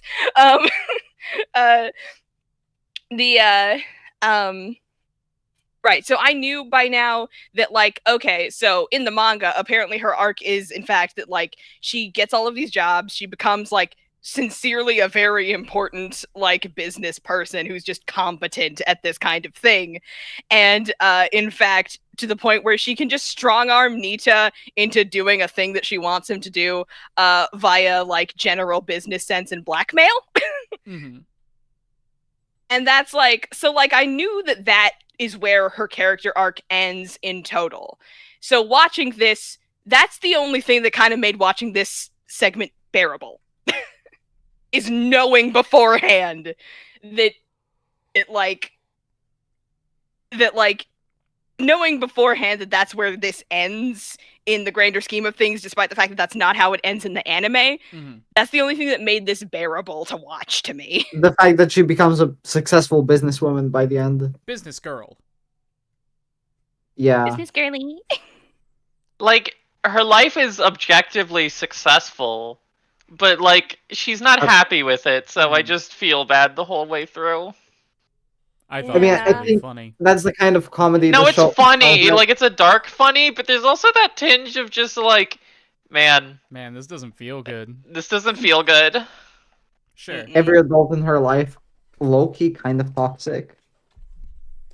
Every single one. Like, Nita is the only one who even suggests that, like, maybe we shouldn't be doing this, and he does nothing. Okay. Someone get this kid a warm blanket, some hot cocoa, and a therapist. Theater kid icon needs a hug and a nap, and a little hot cocoa, and a blanket to wrap. But can someone remind me, what happens by the end? Does she stay in her super expensive apartment, or does she move back in? I think she does. I think that's the last we see of Hitomi. It's the last we ever... Well, okay, technically speaking, it's the last we see of Hitomi before we then see her on the field trip in the snow in the last episode. Right. But I think she still has the apartment and everything. She still has the apartment. She presumably has, like, instead of like 5 part-time jobs, one other job aside from the bar that pays her really well. I have to presume it's just the one, and she just also has a bunch of connections. I have to assume that because she still goes to school and she functions. Is another season confirmed yet? No, and it has been 6 years. So yeah, I don't think Hinamatsuri's ever coming back hard on that yet. That yet is load bearing. Okay, it happened with My Magical Index, I think. There's a couple of shows you could... Like, Certain Magical Index? It happened with Certain Black Magical Butler. Index. They're starting to bring back older anime, it feels like, for certain... There's been a couple... But Hinamatsuri isn't old enough to get caught up in that headwind. Yeah, it's not like... They... I mean, and those are reboots anyway. We're talking about season 2. Sure. Anyway. Hauser. Do we want to talk about Anzu here any more than we already have? I think it's not crazy. I think it's fascinating that, like, so I don't know if anyone I don't know if I'm the only one who caught this or if I'm going crazy.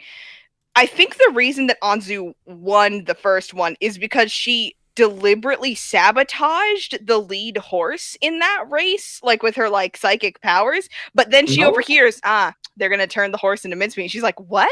Because like she says at the end, like, I could use my powers on, like, she says in the last one that she's definitely going to lose. She sees that she's going to lose. She's like, I could use my powers.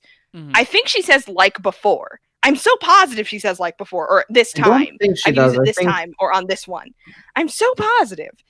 I'm not. I like- think she just got lucky, and then she considered doing it, but then remembered what they said about turning horses into mincemeat. Mm-hmm. Mm. Well, either I feel like it makes her more interesting if she cheated the first time because she was like, surely there's no consequences for this, and then there were consequences, and she was like, oh no. I feel like it makes it more interesting, like the idea that like she starts the show, she's very abrasive, she's very, I know what I'm doing, I'm in charge, and then suddenly she becomes homeless and she becomes like a very different person. But then like now that she has security, she is sort of gaining back the impunity. I don't know if that's the right word, but then like she hears they're going to turn that horse into mincemeat, and she's like, oh, I can't be that person. Yeah. No. She can steal I don't money, know but if she can't that's kill a horse. Okay, so I'm Yeah. looking at it now. The precise line is if he falls like in the first race. I think I just understood that as saying, like, there was a horse that fell in There the first was a race. fall. I could cause a fall. Yeah, not I caused the fall. I guess it's a bit ambiguous. I don't think is it's definitely by the ambiguous. way she thinks. But anyway, I think it's very cute that like at the end her solution to her, well, I guess I just don't have my money anymore, is her solution to this problem is, oh, I'll just give them little massage coupons and it'll be the same effect that I wanted. And like she feels better at the end because the effect was the thing that she wanted, not necessarily the thing itself. So like that makes me feel marginally better about the fact that Sabu manipulated a small child into gambling just because he thought it was cool. She needed to turn little money into big money. Sabu knows how to do that. And then she turned it into big money, and he's like, what if you turned it into bigger money? Sabu's gonna end up in a meat locker.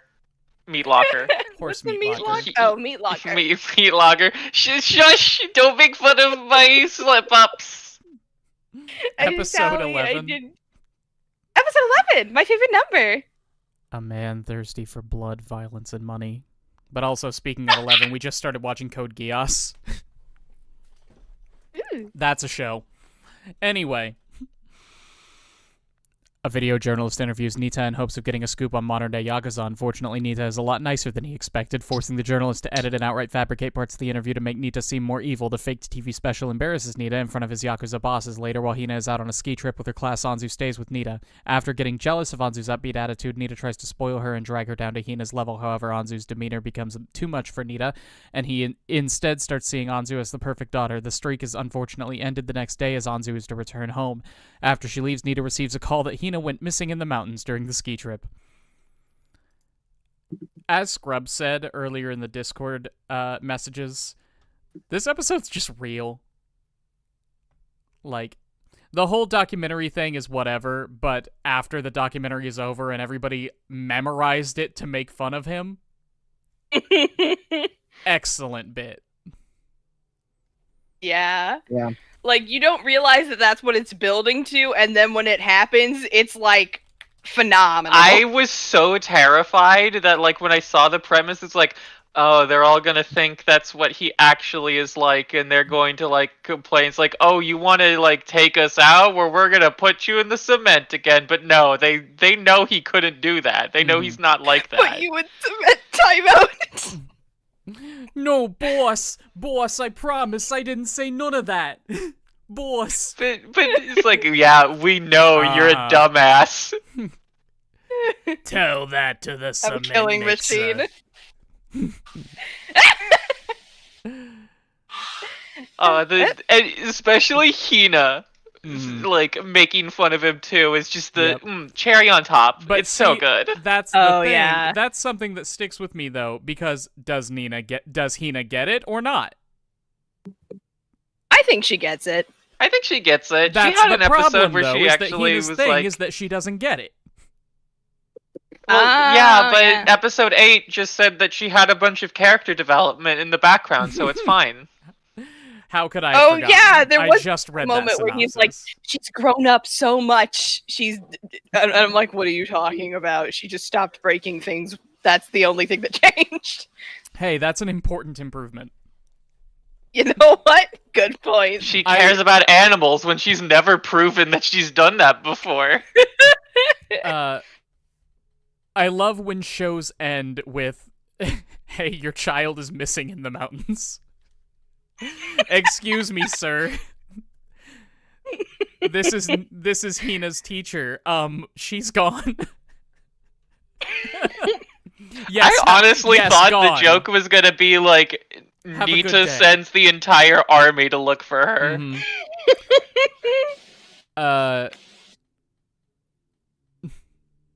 There was and all of the stuff about Anzu just staying at his house for a while and him seeing her as the perfect daughter really felt very real. Just man, why isn't my hellish child like this? See, that's why I thought it would be funny if just like as soon as he finds out that Hina's like in trouble, he just immediately drops everything to go find her. Sure. Like, I also would have loved to see the Yakuza combing the mountains. It would have brought everything together in a really satisfying way. If they did comb the mountains, most likely they would all stop looking for the day and then turn around and she's back at his house. I mean, they wouldn't be the only ones looking. Anyway, anything else? I think I really like I like the moment where Hina like tells them she's like, "I have powers," and they're like, "She's hallucinating. Oh no." I like the boys, like, even in this dire situation, they are still very much themselves. Where they're like I love these two boys. Then again, I have this thing that I've always had where I just love boys unconditionally. And like it's just like, you know, it's like they're like I love that like she proves to them that she has powers, and then immediately after she's like, I can't use them. And so their solution is to trick her into using them, and she's like, I know we're not at a store. This is snow. And her solution is, well, I want food. Might as well, air quotes, make food. They're trying really hard. I will respect that. But what are you talking about? That's episode 12. We don't know what that is yet. Episode. Oh, I'm so sorry. Can I get a Hey, what's the synopsis for episode 12 there? Episode 12 is called Yuki Matsuri. And this description seems a little bit familiar. Maybe. Hina is lost in the mountains with Hitomi and two other classmates. After building an igloo, Hina tries to prove that she can use her powers to help out, but runs out of energy after going hungry the next morning. The group tries feeding Hina some pretend ikura sushi with snow to raise her spirits. Eventually, a rescue crew finds them after Hina uses her powers to make a giant ikura sushi sculpture out of snow. The show returns to the present 3 years later, where Mao is the top students of a Chinese Qigong school of superhuman martial arts, where a Japanese street rocker tries to learn how to recreate Hina's Rokugen stunt from before. After meeting at a tea house, Mao and the rocker both think the other person is insane. While the rocker mentions Hina's name, Mao decides to travel back to Japan with him, but the other members of the school try to stop them both. After a big fight, the Sifu of the school tries to use an unfair trial to convince her to stay, but Mao subtly uses her powers to beat it. The Sifu reluctantly allows her to leave for Japan to create more branches of the school, while Mao looks forward to meeting her colleagues from the future. Yep. Excellent anime club, everybody.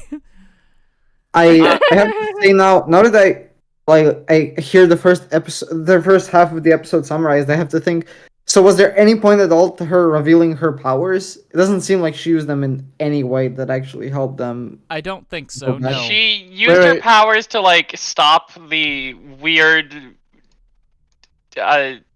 like martial arts machine thing. Oh no, not no. I'm Hina. talking about the first half of the episode, like Hina revealing her powers to her classmate. No, she just kind of floats. Yeah, She's like, that's it. Like, I think the idea was that she was going to fly them all to safety, but she didn't have the power for it. She was hungry. She did not have the energy. She was like, I'm too hungry to use my powers anymore. I think also, one of the things I didn't like was that like everything Mao did between getting back to civilization and her becoming a part of this school, it's all just like a part of flashback montage. I would have liked to see more of that. I certainly think something about that montage was very striking to me. There was something about like I liked just the set design for it, so to speak. Like I liked that like she is like she gets to that like that high tide like way too like the tide is like higher than it should be when she gets there, and she walks through this like garbage like filled area, and then like she's like on the train and it's just so full of people that are just hanging out from the sides, and she's on top of it because she can keep herself on top of it because she has superpowers. And there was something about that montage, like just going through these areas that are so designed that I liked. I have no memory of this. Probably could have paid more attention. Yeah, by this point I was too busy focusing on organizing my sorcery contested realm trading cards. What is it with just like first Toshi no Ko, now this? We're getting a lot of anime that all just have like whatever final episodes. And I'm about to make it a third. Yay! Speak for yourself. A third? I don't know. We've talked about everything about the first half of this episode, and we have already mentioned the last half of this episode several times, which makes me think that we're done. Kind of. If anybody has anything else to say about Hinamatsuri, let's open up the floor. I mean, my maybe I can just say my general impressions. Yeah. I'm not sure how much I could say about it. Because I think it is funny, but at the same time, I felt incredibly uninvested. Both the first time I was watching it as well as the second time. Like, I could have dropped this any episode and not felt like I was missing out on anything. Same. Yep. I have a feeling like Euroscrub might think that it's made worse by the fact that some of the jokes or some of the cliches about the characters are repeated a lot for comedy. To me, I think that didn't matter too much. They just weren't that interesting in the first place. Yeah. I don't know if I can explain why I find it so, I don't know, hard to feel invested in. No, I think this is a show that opened pretty strongly and then didn't really keep up with that. Well, I mean, I guess it kept doing the same thing from the first episode over and over again. I don't know. Except the fight scenes. Except the fight scenes. Except the fight scenes. Just wore itself out. I think that Scrub had a good phrase there. Didn't explore its premise enough. I think it was content to just this is a ride show the vibe from the first episode. You know what this is?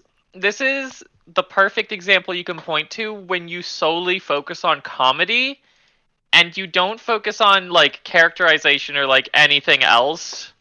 I don't know. Because you're just trying to focus on the comedy. Like everything else is fine. Don't get me wrong, but that's it. It's just fine. It's good enough. Everything's fine. I don't think I would agree with that, actually. At least as far as Anzu and Hina go, I feel like they do change like significantly throughout the show. I don't think that change itself was very interesting. Probably because I don't think they as characters are all that interesting in the first place. I don't know what's your thought on like the character development that they tried to make for Hina and Anzu is. I think Anzu was good. Hina had the suggestion of character development. Hina had explicit character development. We had a checklist. We had a checklist and everything.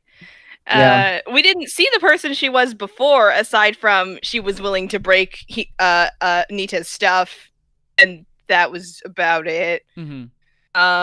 That's the strongest implication that that this kid is bad news. That we had was that she broke Nita's stuff, and that's played for a laugh. So low 6 out of 10. Fair. Yeah. Low 7 out of 10. I think I'll keep my 5.5. I think the words. My overall thing with Hinamatsuri, I've seen. So, I've already mentioned Homestuck before, but I really do think it's an apt comparison. Homestuck does that thing, where like, essentially it like punishes the audience for expecting it to behave in a normal manner. Like Homestuck does that frequently. And it knows it's doing it, and it's doing it intentionally. But I don't think Hinamatsuri realizes that it is punishing the audience. I think Hinamatsuri thinks that the audience already expects exactly what's going to happen, and like it sets things up as though, yeah, obviously this is happening, but it doesn't do it in like a, like, for instance, like one of the opening things about Homestuck is that there is a gag where we, the audience, are told by the narration, like it's like, it seems that John doesn't have arms, so you of course opened this thing for him, and it's like he walks over and grabs his fake prop arms from his magic chest, because why would he not have arms? Sure. You know, it's like, it's this thing where like it turns to the camera, like it's like, why would you think that, you fool, you buffoon? And it's like, it's a promise to the audience that this is going to be the tone, this is going to be exactly what's going to happen throughout. And Hinamatsuri makes a promise to the audience from the start with that thing, with the whole like, Hina, I will get to you, like that Mao's doing, like it's like fight scene, etc. And then it hard cuts to Hina doing this, and like, so you don't actually know what the heck the show is promising you. Like, that's the thing, I think. You don't know what the show is promising you. You just have to get to the end, and then you will have figured out what was going on and what the whole point was. And that's a lot of trust you're asking from the audience. No, I think that that's a very apt analysis there. The story does seem to know exactly what it's trying to do. I don't think it gets that across particularly well. Well, what do you think it is that it's trying to do? It's trying to be a slightly subversive family comedy with supernatural elements and a bit of heartwarming personal drama. And I don't think the real like high points of any of that come through. I love that reaction. It all just kind of like melanges together. Yes. Give us more wisdom. That's good wisdom. Anyway, Hinamatsuri was fine. Yeah, I'm kind of surprised that we all basically share this kind of lukewarm opinion on it. I have to ask Scrub why you wanted to nominate it for this month. Because we were very enthusiastic. When I first watched this show, it was like an 8 out of 10 for me, so I wanted to see how much my opinions have changed. I guess they have. A self-growth exercise. Alright, I think we can all start recommending other shows. Y'all go first, I already won. Yeah, I don't know what I'm going to propose. No, okay, Scrub, you won this month. You have to handicap yourself by choosing first. No. I did choose first? Okay. I thought you were going to say pick a worse anime. No, I'm winning because this one's absolutely going to win. You guys can't beat this. Oh. Sure, go for it. We'll see about that. And like I said, I'm picking one that I know has an ending that I really disliked. Okay. Interesting. Anyway, my pick is Vivi, Florentine Eyes song. Okay. Oh my god, that's what I wanted to pick. Okay, yay! Oh, okay. How about we all pick it? No. I have a very No, I mean, specific it ruins idea. the fun of voting. We should just go on. Okay, Vivi Fluorite Eyes song from Scrub. I think I've got All one. right. Counter to Vivi Fluorite Eyes Scrub. The movie was recently announced as completely canceled. Yuri on Ice. Doing Yuri on Ice. All right. Oh my god, no. It's June. It's gonna be Pride Month. Oh my god, you're so right.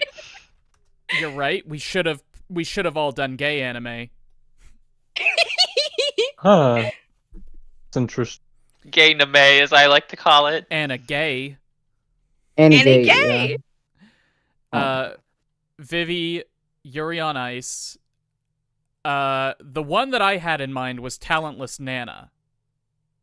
But let's see if I can find something gay. Yes. Madoka. Love Stage. I'm gonna say Vivi still counts because every lesbian I've talked to has always died for the main character. It's Hatsune Miku. What No, about valid, something yeah. that has undertones, kind of like that? Skate the Infinite. Skate the Oh, we Infinite already- is gay. Yes. I know That's we already fine. watched one, but I'm saying like undertones like that one. Use your best Like for you, judgment. Toby Swim Club. Let's put Review Starlight in there again. Again, Yay! Magical This girls! is- Magical girls! That This would is be like expo the third privilege. time, wouldn't it? yeah. Let's see if I I can mean- find something a little more explicitly gay. Happy Sugar What- Life. You know, that's not a bad pick. I love getting put on a list. Beastars, it has multiple seasons. Happy Sugar Life is gay in the same way that Monster Dahmer, the Jeffrey Dahmer story, is gay. Chat, you got any suggestions? You guys know anything about being gay? Yeah, chat. We have any, I Or don't know. trans. Matt Zone, how we have about any gays in here?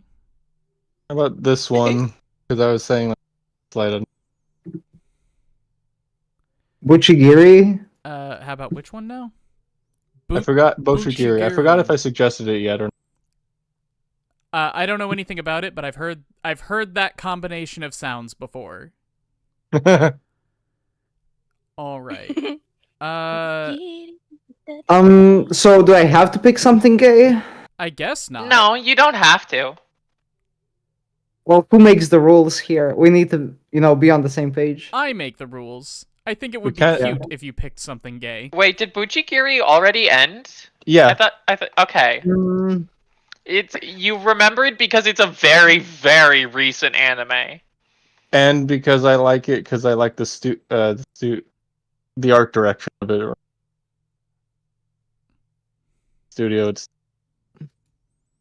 I need to go. I think I might propose Oh. Oh Maidens again. mm. Oh, Maiden is a good choice. Mm-hmm.